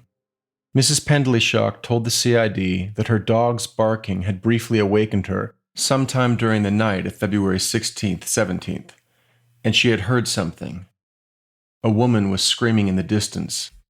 And children. She was certain it had been more than one. Were crying. All at the same time. You're listening to an episode of The Looking Glass on True Crime by Indie Drop-In. We're going to take a quick break. And now back to this episode of The Looking Glass. When we left off in episode 4, it was 1974. Jeffrey MacDonald had just finished addressing the grand jury in North Carolina. His statement was, as we noted, rambling and long-winded, but it included a critique of the Army's investigation into the murder of his family that, under scrutiny, stood up fairly well. You wouldn't know that, however, from reading Joe McGinnis's description of MacDonald's statement. Rather than fact-checking MacDonald, as we did, McGinnis only intrudes upon MacDonald's statement once, to observe, MacDonald's tone, as he continued, became increasingly aggrieved. What he seemed to want most to communicate to the grand jurors was the unfairness of it all. This type of comment is a subtext that McGinnis threads early in Fatal Vision and continues weaving across the text until, in Chapter 2 of Part 4, it becomes visible to the reader. That is, the reader begins to see more clearly that MacDonald, despite an appearance of relative normality, is actually something closer to a subtly constructed reflex machine which can mimic the human personality perfectly.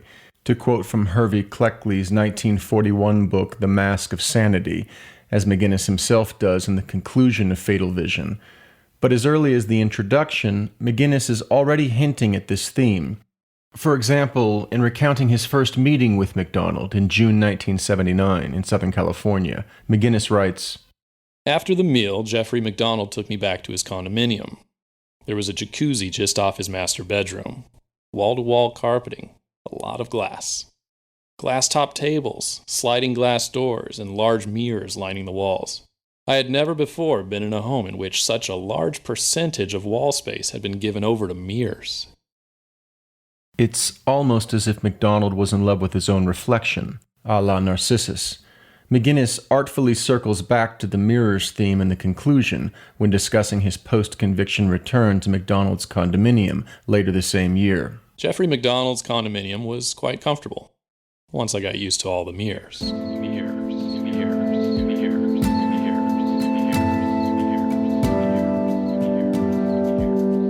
Similar asides are sprinkled throughout Fatal Vision, such that the reader slowly comes to suspect MacDonald, though perhaps not in a manner that can be easily articulated. In a stroke of genius, McGinnis anticipates the complaint among his more discerning readers that they are being winked, nodded, and nudged into accepting MacDonald's guilt, rather than being argued to this conclusion by a dispassionate presentation of the evidence. Preempting this critique, McGinnis splices the text of Fatal Vision with the voice of Jeffrey MacDonald, a voice reconstructed from cassette tapes containing a prolific stream of autobiographical reminiscences, which MacDonald smuggled out of prison after his 1979 conviction and arranged to be delivered to McGinnis. To be clear, the idea for the cassettes was McGinnis's, not MacDonald's. Nevertheless, MacDonald, at least under McGinnis's editorial control, did a fine job all on his own of convincing the reader that he was, at a minimum, a vain and shallow, if also bright and ambitious man. This made McGinnis's work in convincing the reader of MacDonald's guilt considerably easier. Vanity and ambition are a notoriously volatile cocktail. Stir in a pinch of psychopathy, and you might even get murder. I'm your host, Matthew Craig Kelly. Welcome back to The Looking Glass. And the wheel of destiny has turned. The survival of peace and freedom will be determined by whether the American people have the moral stamp. 5-4. The great silent majority. Castle. Drive.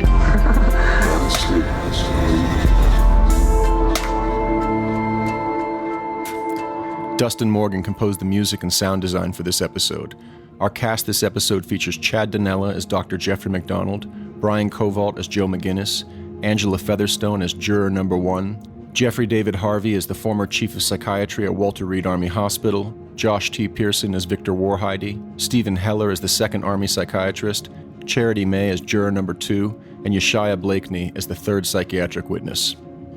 You can follow us on Facebook at The Looking Glass True Crime Podcast, and on Instagram at @theLookingGlass_podcast. We will be posting Season 1 related documents, photographs, and short essays regularly at both of these accounts.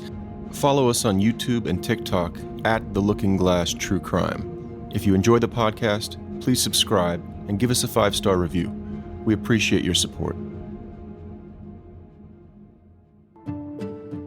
In relating the grand jury episode to his readers, McGinnis continues building toward the psychopathy theme. He notes that after MacDonald finished testifying in the summer of 1974, he returned to California, but the grand jury remained in session until January of 1975. More than 75 witnesses testified. Gradually, a picture of Jeffrey MacDonald began to emerge. The context into which the grand jurors could place the man they had seen and the story they had heard during MacDonald's week on the witness stand. A sizable portion of the testimony and corresponding picture to which McGinnis attends in the pages that follow is given over to Warheide's questioning of 2 psychiatrists and a clinical psychologist. This testimony is critical to McGinnis's effort to impress upon the reader MacDonald's psychological abnormality. I cannot say how these passages read in 1983, when Fatal Vision was originally published, but today they read like a remarkably unconvincing attempt to establish that Jeffrey MacDonald was capable of slaughtering his pregnant wife and 2 daughters, on a whim, no less. Contrary to its intended effect, McGinnis's rehearsal of the psychiatric testimony before the grand jury gives the reader a depressing look into the fragility of the American justice system. Warheide's questions were clearly meant to solicit a pathological depiction of MacDonald, and he was not above employing deception for this purpose. He suggested to one witness, Dr. Robert Sadoff, that the government was in possession of scientific proof that MacDonald was guilty, and wondered if Sadoff might, in light of this ironclad print and bloodstain evidence, reconsider his original diagnosis of MacDonald as falling within the psychologically normal range. When Sadoff asked, "How do you know all this?" Warheide averred, "It's like fingerprint analysis, the same principle." But this was false, and Warheide knew it. He tried the same trick on MacDonald at one point, implying that the government had, by a chemical process, found MacDonald's prints on rubber glove fragments recovered from the crime scene.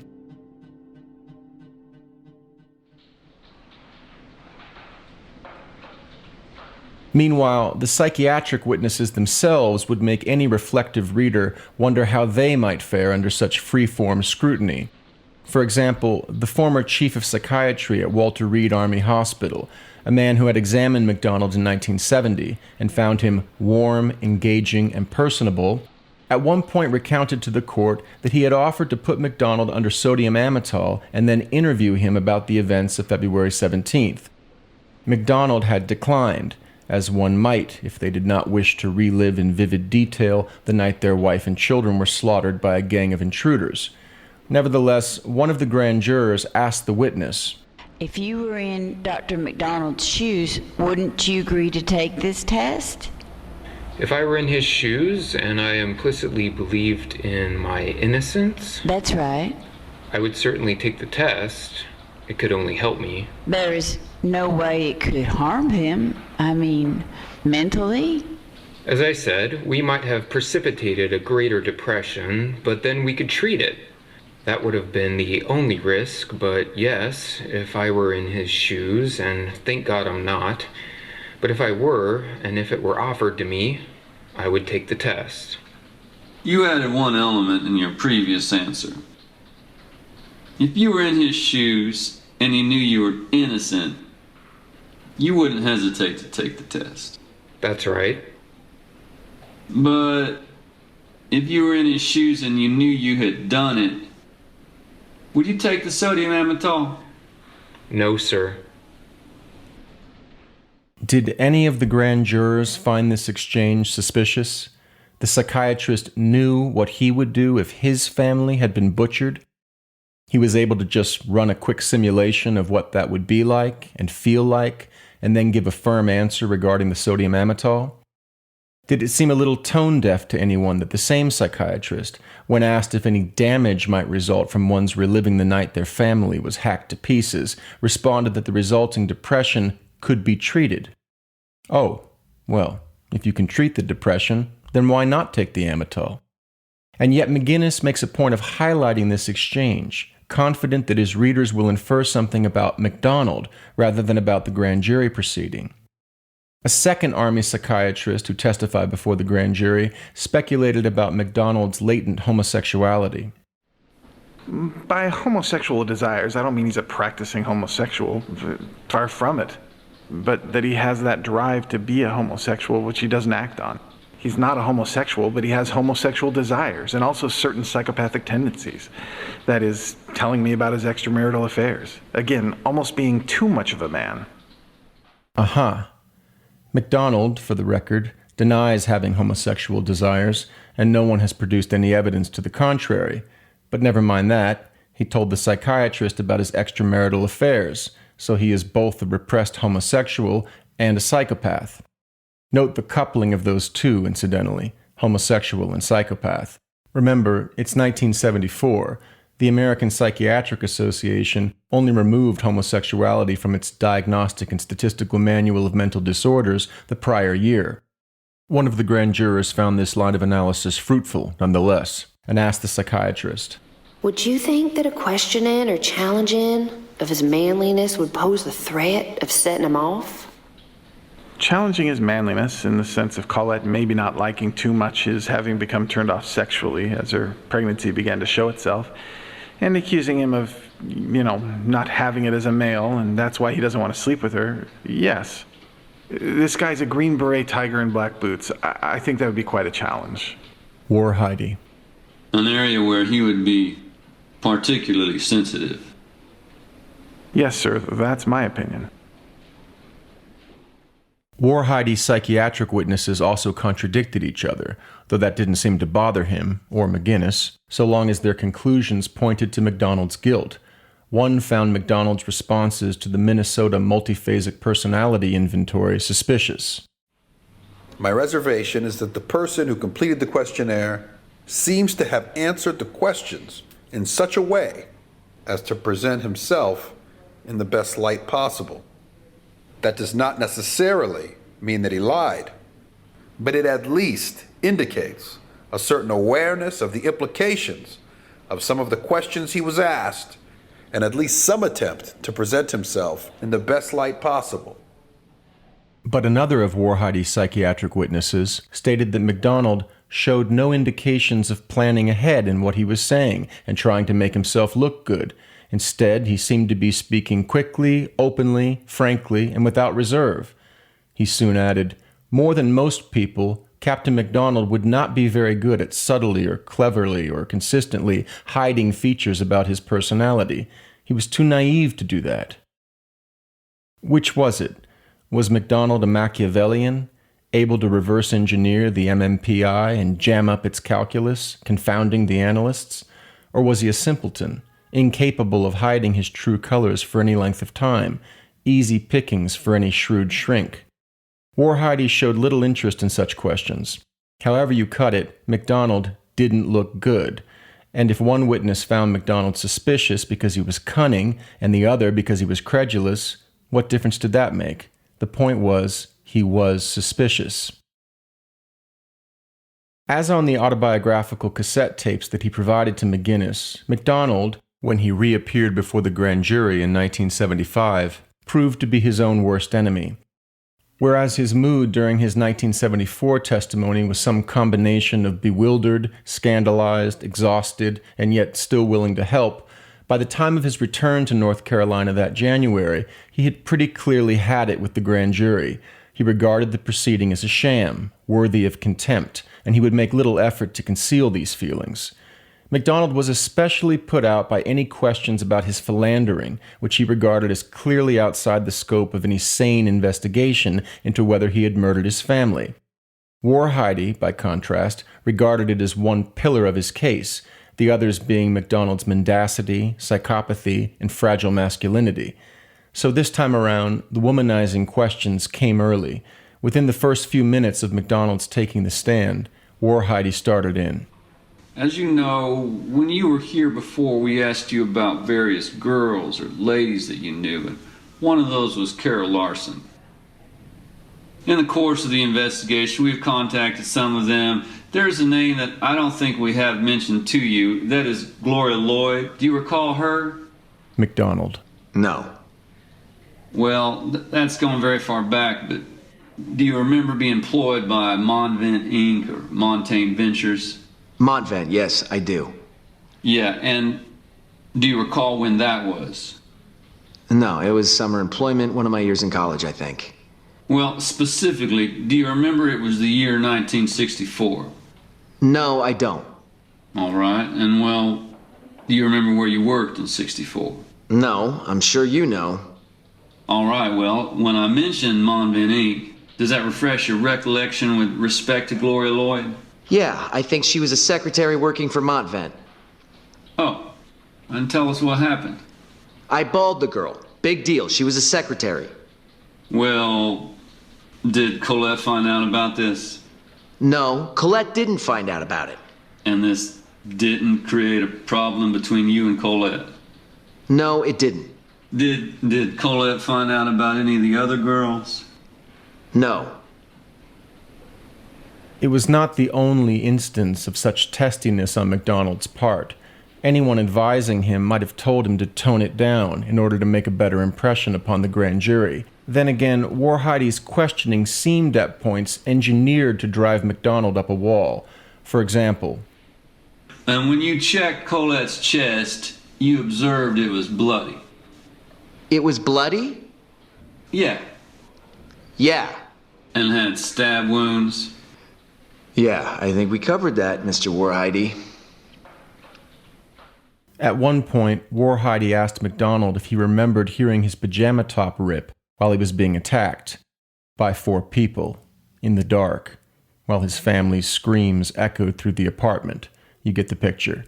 At another point, Warhidey asked MacDonald if he could remember stepping in anything wet as he journeyed from room to room, encountering the bloody corpses that had been his family. To this, MacDonald replied dryly, "No, I wasn't thinking about that. I'm sure you would have been." In McGinnis's narrative, Warhidey's voice thunders throughout the courtroom. His questioning is subtle, yet pointed. The prosecutor gradually and gracefully hems MacDonald in, like a master chess player toying with a novice. There may have been something about Warhidey's courtroom presence that impressed his audience in this way, or this version of events may have been dramatically serviceable for McGinnis. Recall that the author only met MacDonald in 1979. He was not present for these events in 1974 and 75, so his stage setting and fatal vision was second-hand. Indeed, he may have simply consulted the transcript of the grand jury proceeding, as I have done.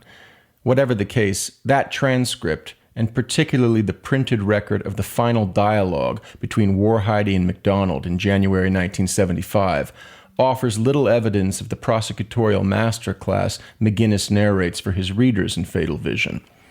Here, for example, is Warhidey attempting to paint MacDonald into a corner using blood and splinter evidence.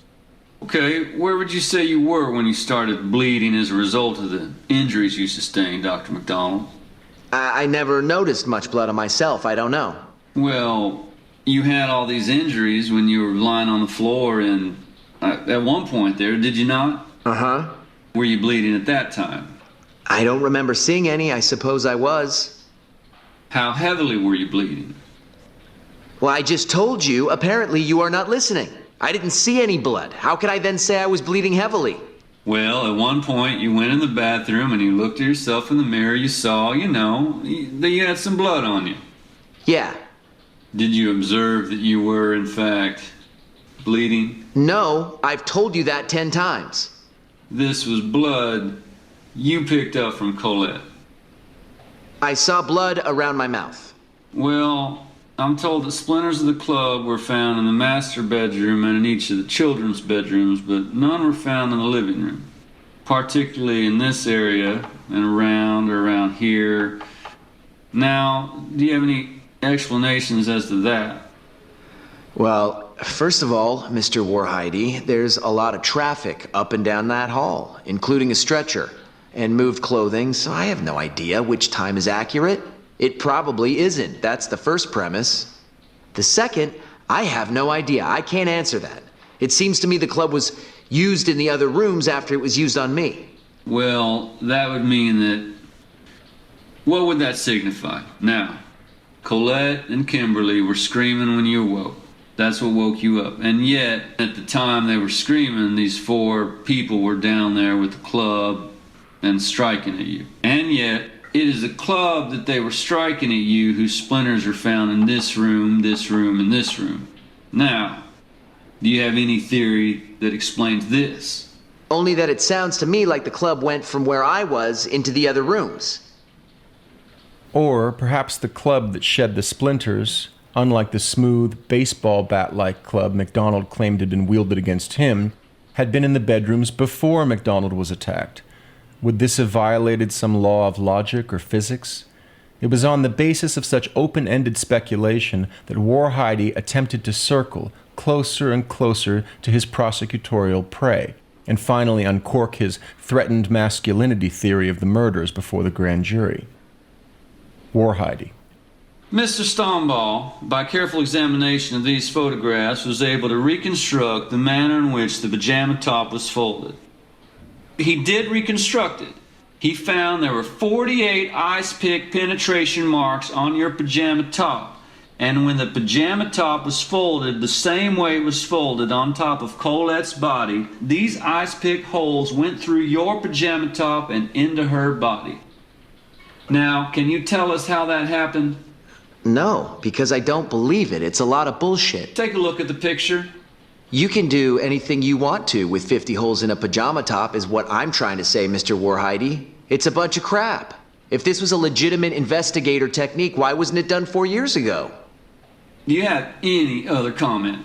No, except that by my being unable to explain blood spots, you make me guilty of homicide of my family? Well, tell me this. Did you ever at any time become enraged with Colette? I can't remember being enraged, no. Angry, sure. Was there anything she could have said to you at any time that might set you in a state of rage? No. If she had accused you of a lack of sexual competence, would that have set you in a state of rage? Or would it have had no effect whatsoever as far as you're concerned? I can't imagine me being in a state of rage over that. How about accusing you of a lack of masculinity? Colette? Accusing me of that? No, I wouldn't be in a state of rage. Now, that night, there was no argument or quarrel between you and Colette. None, whatsoever. And all of this evidence that I've told you about is fabricated. Well, I don't know what to make of it, Mr. Warhide. It doesn't make any sense to me. I have told you what I know to the best of my ability, 4 years later. You're listening to an episode of The Looking Glass on True Crime by Indie Drop-In. We're going to take a quick break. And now back to this episode of The Looking Glass. Stoneball was able to refold MacDonald's pajama top exactly as it had been folded when it lay over Colette's chest in the master bedroom. How did he manage that bit of magic? The crime scene pictures showed the garment in two different positions. One of the MPs didn't remember seeing it at all when he first laid eyes on Colette. And Warhide had proven that the holes in the pajama top aligned with Colette's ice pick wounds? We will return to this unqualified claim in a later episode. It was, believe it or not, the smoking gun evidence of MacDonald's guilt by McGinnis's lights. But for now, it is worth considering that MacDonald's reaction, that this far-fetched claim was bullshit, was perhaps the appropriate one. Contrary to McGinnis's narrative, a look through the transcript reveals that Warhide's performance before the grand jury was far from a carefully constructed case, whereby he layered inarguable evidence upon inarguable evidence until his threatened masculinity theory went from speculative to plausible to overwhelmingly probable, tightening the noose around MacDonald's neck until he panicked and snapped, perhaps just as he had snapped on the night of the murders. There is one more critical moment in MacDonald's January 1975 testimony that we need to examine. And here, listeners of The Looking Glass will learn about a topic that the literature on the MacDonald murders has said too little about. The point is sufficiently important that, arguably, the entire case hangs on it. Let's return to the grand jury. Warhide. Now, Dr. MacDonald, you have always said it was Kristen who was in the bed with Colette and wet the bed. Right, it was. A test of the urine spot indicates it was Kimberly's urine and not Kristen's urine. Recall that Kristen was the MacDonald's youngest 2-year-old daughter. Kimberly, their eldest daughter, was 5. Well, Christy was in the bed. What do you want me to say? Jesus Christ, Christy was in the bed. She wet the bed and I put her back in her own bed. You people are crazy. I picked up Christy and I put her back in her bed. And it was not Kimberly. It was not Kimberly who was in the bed. Jesus Christ. Well, do you have any reason for saying it was Kristen instead of Kimberly? As I say, scientific laboratory evidence. Scientific bullshit. Kimberly's urine? No. This exchange is pivotal. The prosecution's theory, all the way back to the Army investigations of the early 1970s, was that the trigger for the explosive argument between Jeffrey and Colette was the bedwetting. If the government now possessed evidence that MacDonald claimed his youngest daughter had wet the bed when really his eldest daughter had, then the government had powerful proof of MacDonald's guilt. Why? For a few reasons.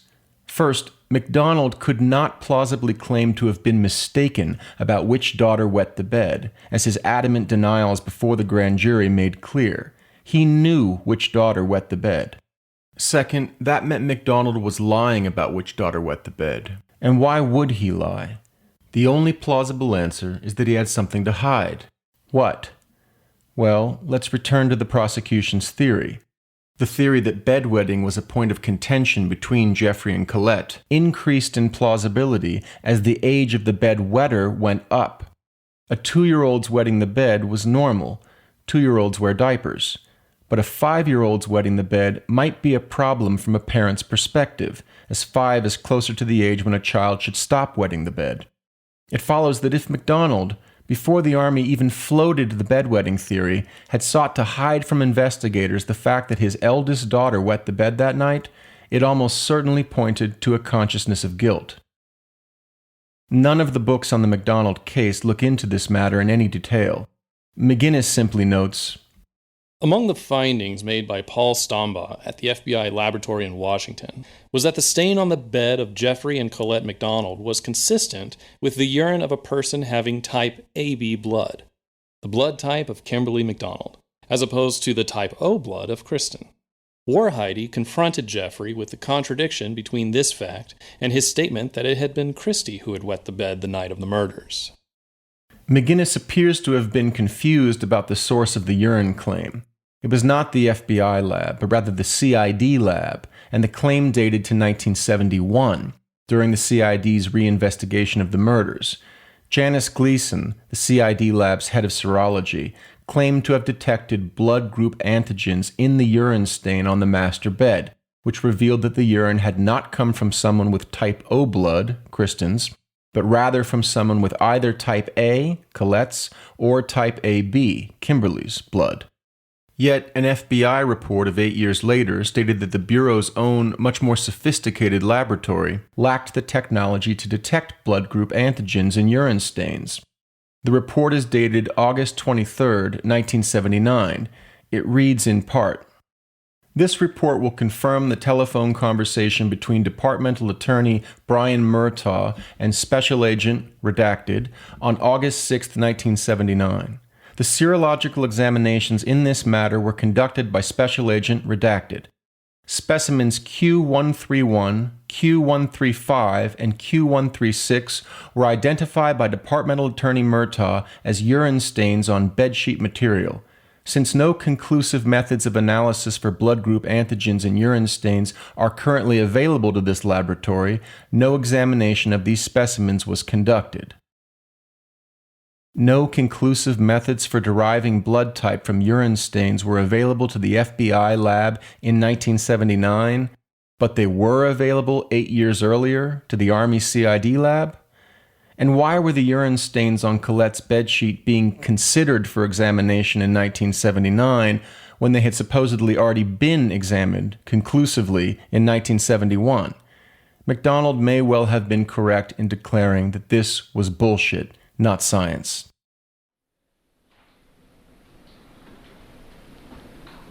At the end of all the questioning, MacDonald was again given the opportunity to speak at length to the grand jurors regarding his thoughts about the investigations that had led to his appearance before them. Warheide. All right, will you please state what you have in mind? MacDonald. Well, you asked me this morning if I had any comments relative to the investigation, and I do. I think this grand jury ought to know how this case has been investigated. Since you like newspapers, Mr. Warheide, I have here a newspaper clipping from December 1974 from Newsday about the graves of my wife and children. I'd like the grand jury to take a look at it. It's indicative of how the case has been investigated from beginning to end, Mr. Warheide. Nothing. No one asked the husband or the father if these graves should be opened or could they be opened. What you did was you son of a bitches paid off 6 gravediggers $50 apiece not to say anything. And I'd just like to put that in evidence because that's exactly how the whole goddamn case has been handled. Well, we'll mark this as MacDonald Exhibit 31. I'd also like to say for the record that I don't appreciate you lying to and badgering my relatives in order to get some testimony from them. Specifically, I'd like to say that my sister was told that the only time that Dr. MacDonald broke down and cried was discussing the sodium amytal interview. Now that's an absurd allegation. If you were sitting in this room when I was sitting here last August, it doesn't seem right to me. Who allegedly made the statement to her? That creep that works for you, that little viper. All right. The little guy who doesn't have enough politeness to introduce himself or doesn't know any of the social amenities.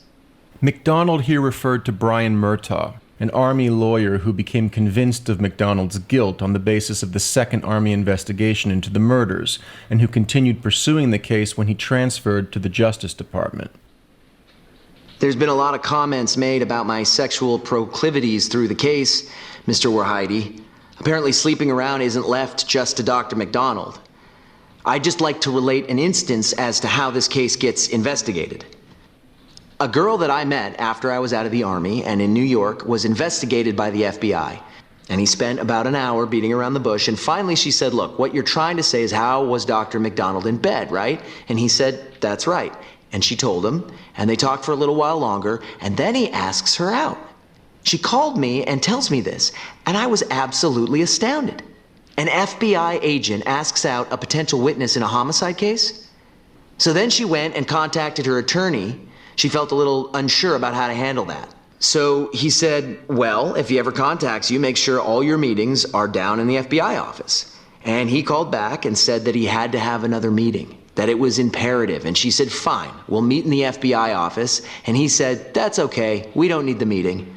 That's just a little aside, it's not important, nothing to do with the facts of the case. It's just indicative of how the case has been handled from the beginning to end.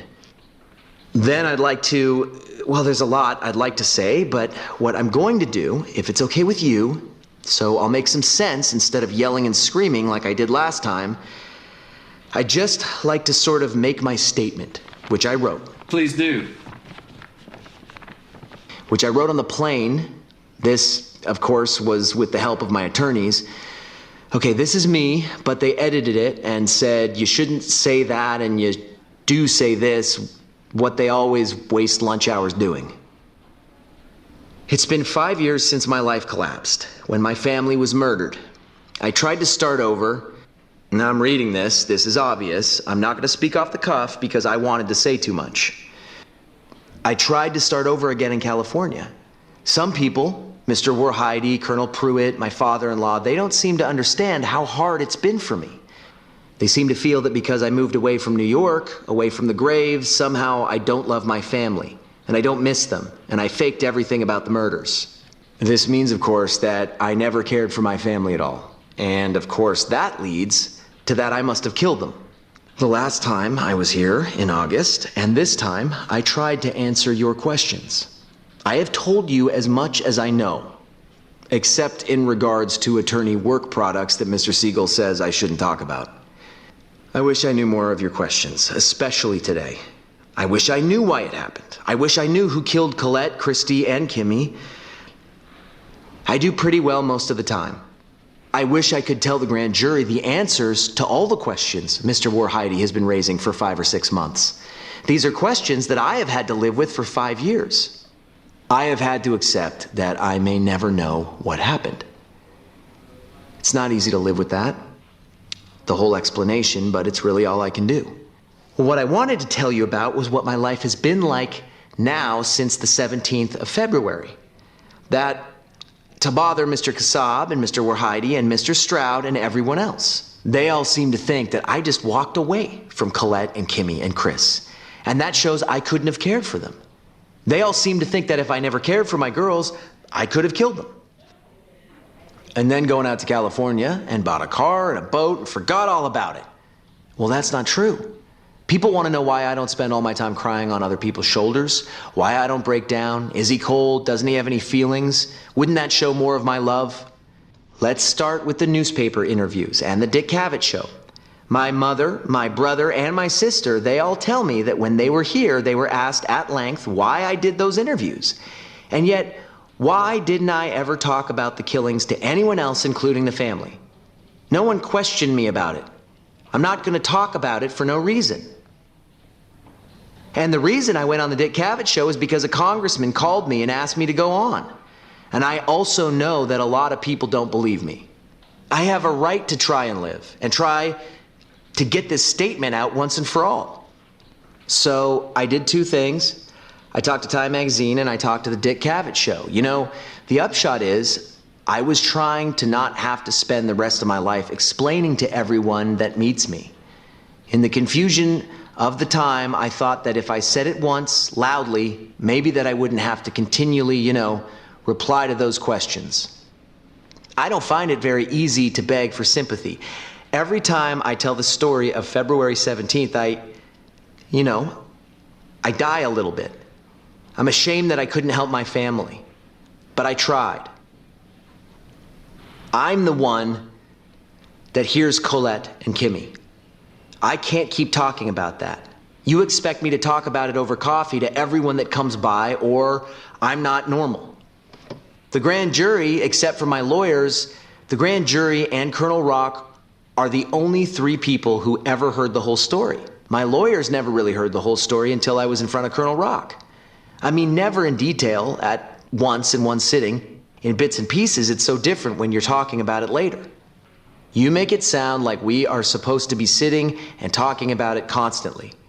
The only one that I know that does that is Freddie. So I don't spend a lot of time talking about it. I don't tell everyone I meet. I don't tell all my friends. I didn't tell anyone the whole story. That doesn't seem normal to me. And yet you make it sound the other way. You make it sound like it's abnormal that I don't go around telling everyone, saying, hey, let me tell you about Fort Bragg, 1970. That brings me to Freddie. He feels, I guess, that I never told them the full story, and I didn't. He also feels that I lied to him when I told him about these stupid, pathetic attempts to find the real killers. He's partially right, but he's partially wrong, too.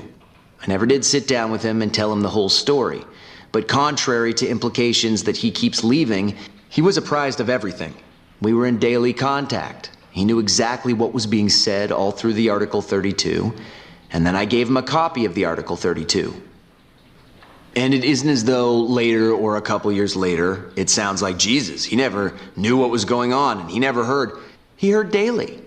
He talked to Bernie and Denny and Jim Duluth and Mike Malley and myself all the time. He knew exactly what was going on. I never just decided to just go over to his house and sit down and start telling him again. He never asked, for one. My friends never asked. My family has never asked me. My mother has never said to me, what happened? It seems to be one of my major sins that I don't talk about it all the time. Freddie was a funny kind of friend. All through the Article 32, he was my devoted supporter. He was proclaiming my innocence the loudest. He said that he would be the only one, or he would have been the first to know if anything was wrong between Colette and me. Even if we never told him, because he was so close. He knew we were happy. Freddie was the hardest person for me to talk to later because of that. I mean, he made a very dramatic and nice testimony for me at the Article 32. And then it was hard to sit around and talk with Mildred about comparing the prettiness of her respective grandchildren and who should have been killed. How do you expect me to talk to a person like that? Then, at the end of the Article 32, here I'm in this obligation to Freddie. I'm supposed to devote my whole life to the night of the 17th and spend the rest of my life foraging through North Carolina. One-man FBI. Well, I can't do it. And I knew I couldn't do it, and I lied to him. I told him that. I was ashamed that, well, I'm ashamed now, I told him. I was ashamed as soon as I told him. I'm ashamed I didn't die that night. And that sounds stupid to you, I know. So here I was trying to prove that, especially to Freddie, that I would do the best I can. So I do this little fantasy bit. Well, that's over. We've talked about it. So I try to satisfy him. Ah, shit. This is not making sense even reading it. I'm sorry I told Freddie about it. This doesn't make any sense. So now I'm up to the winter of 1970-71, and I'm in New York trying to practice medicine, waiting for my residency at Yale to start in June of 71, trying to carry on my life. But you've got to understand that this was a life that Colette and I had planned. Colette and I were supposed to go to Yale and get a farm, and I was supposed to be a hotshot orthopedic surgeon and live on a farm with the kids. I can't keep that dream going without Colette and the kids, so I go out to California. So what? There's no crime in that. Essentially, to paraphrase all these pages that I'm turning, I just had to change my life. So I go out there and work with Jerry Hughes, a friend of mine from the Army. A different kind of life. I don't expect Brian Murtaugh to understand that. Maybe the grand jury will. Right now in California, I'm director of the emergency department. After I left here in August, they made me director. Big deal. They called me in and they said, despite what's happening, we still like you. And I said, big fucking deal. You don't have to like me. And they said, no, you're doing a good job and we want to make you director. So I'm director now. Well, it's a busy emergency room. A lot of car accidents and heart attacks and gunshots and stabbings. I work very hard and I work on purpose. I've got to work. I stay busy, see a lot of people. I'm exhausted. I work a 12-hour shift. I make a lot of money. Okay, I don't work hard to make a lot of money. That's not my goal in life. I make a lot of money, so I spend a lot. That's another crime. This sounds really trite. I like emergency medicine, I help a lot of people. It makes me feel a little useful, I didn't do enough to save my family. And then you come in here and you say someone folded the top of my pajama top and put little probes through it, and that means I killed Colette? I mean, what can I say about that? These arguments about other women they are absurd. I've slept with a lot of women. It doesn't mean anything to me at all. It never has meant anything to me. It's been very easy for me my whole life. I haven't chased one girl in California, and I must have slept with 30 since I've been there. Because I didn't spend the rest of my life, praying on the graves. You tell me I don't love my family, and that means I must have killed them. That's not true. Oh, it's a lot of shit. I didn't kill Colette. And I didn't kill Kimmy, and I didn't kill Christy. And I didn't move Colette, and I didn't move Kimmy, and I didn't move Christy. And I gave them mouth-to-mouth breathing. And I loved them then, and I love them now. And Colette didn't kill them either. And you can shove all your fucking evidence right up your ass. Dr. MacDonald, we have gone into certain matters because we have had to go into those matters. Sure. You were examined by a psychiatrist, your own psychiatrist, your own psychologist. You were examined by the Army psychiatrist and psychologist. And when psychologists and psychiatrists probe into your personality and state of mind, they inevitably focus on your sex life and how that affects your family life. Yeah, I'd like to probe into some of the psychiatrists' sex life, Yeah. Now, do you recall telling any psychiatrist or psychologist that you had a sense of relief after your family was gone?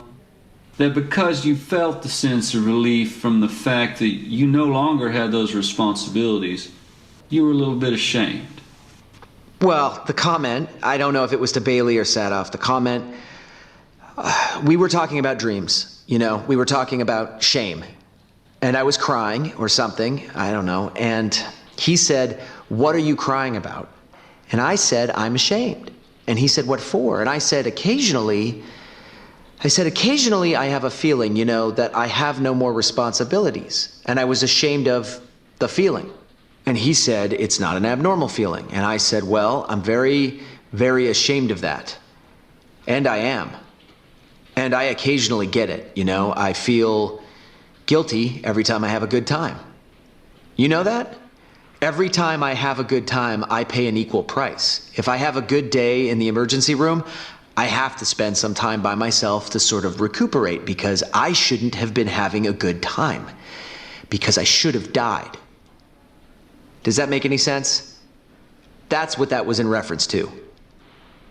Dr. MacDonald, you made specific reference in your statement concerning the pajama top and the probes that went through it that matched up in their pattern with the stab wounds in Colette's chest. How about the story that's told by that sheet? Let's talk about that.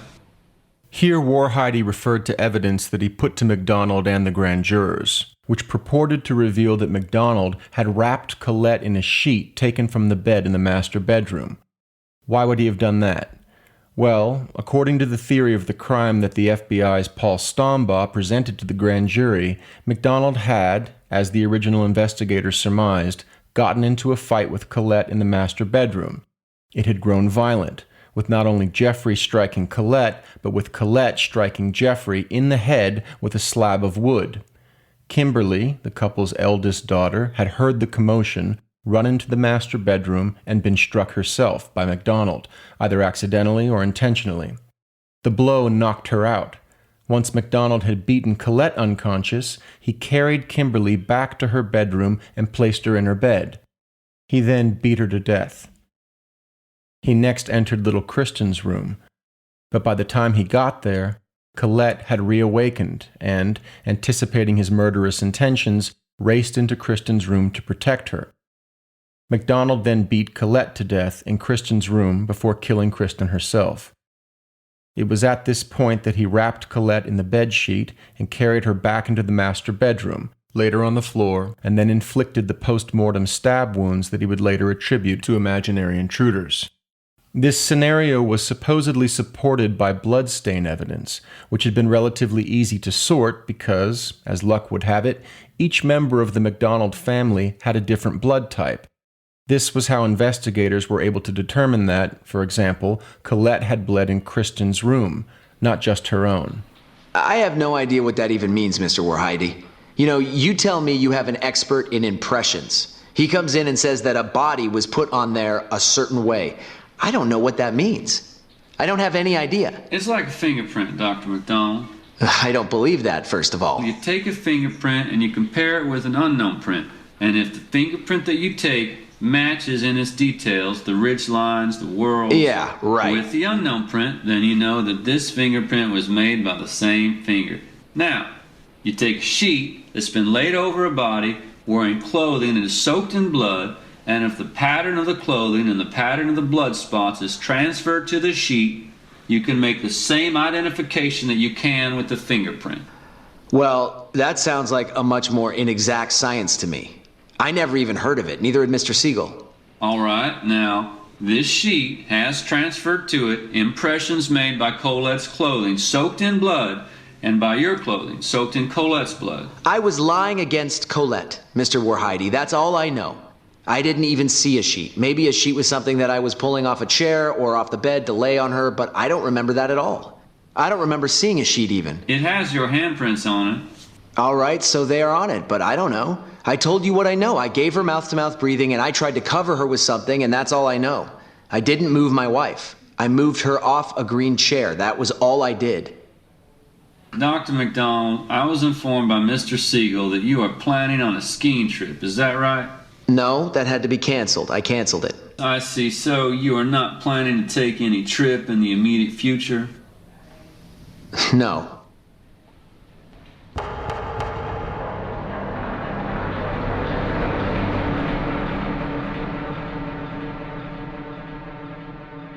It was a prescient decision.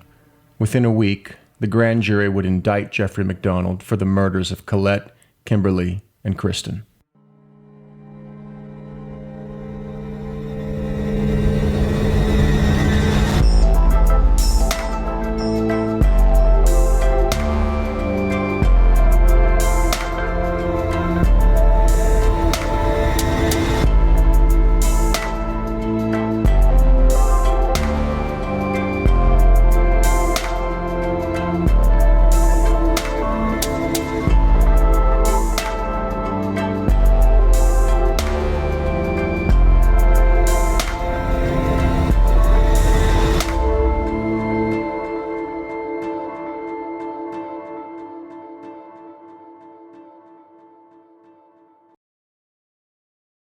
Thanks again for listening to True Crime by Indie Drop-In Network. If you would like to nominate a true crime podcast to be featured, just send me a tweet at Indie Drop-In. I'd also love to hear if one of our featured podcasts is now your favorite show.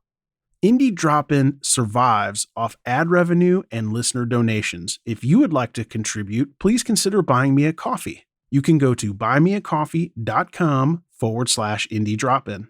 If you look at the very bottom of the episode description, I put a link in there to make it really easy. Indie Drop-In has many other shows that you also might like. Just go to indiedropin.com. All right, see you next week.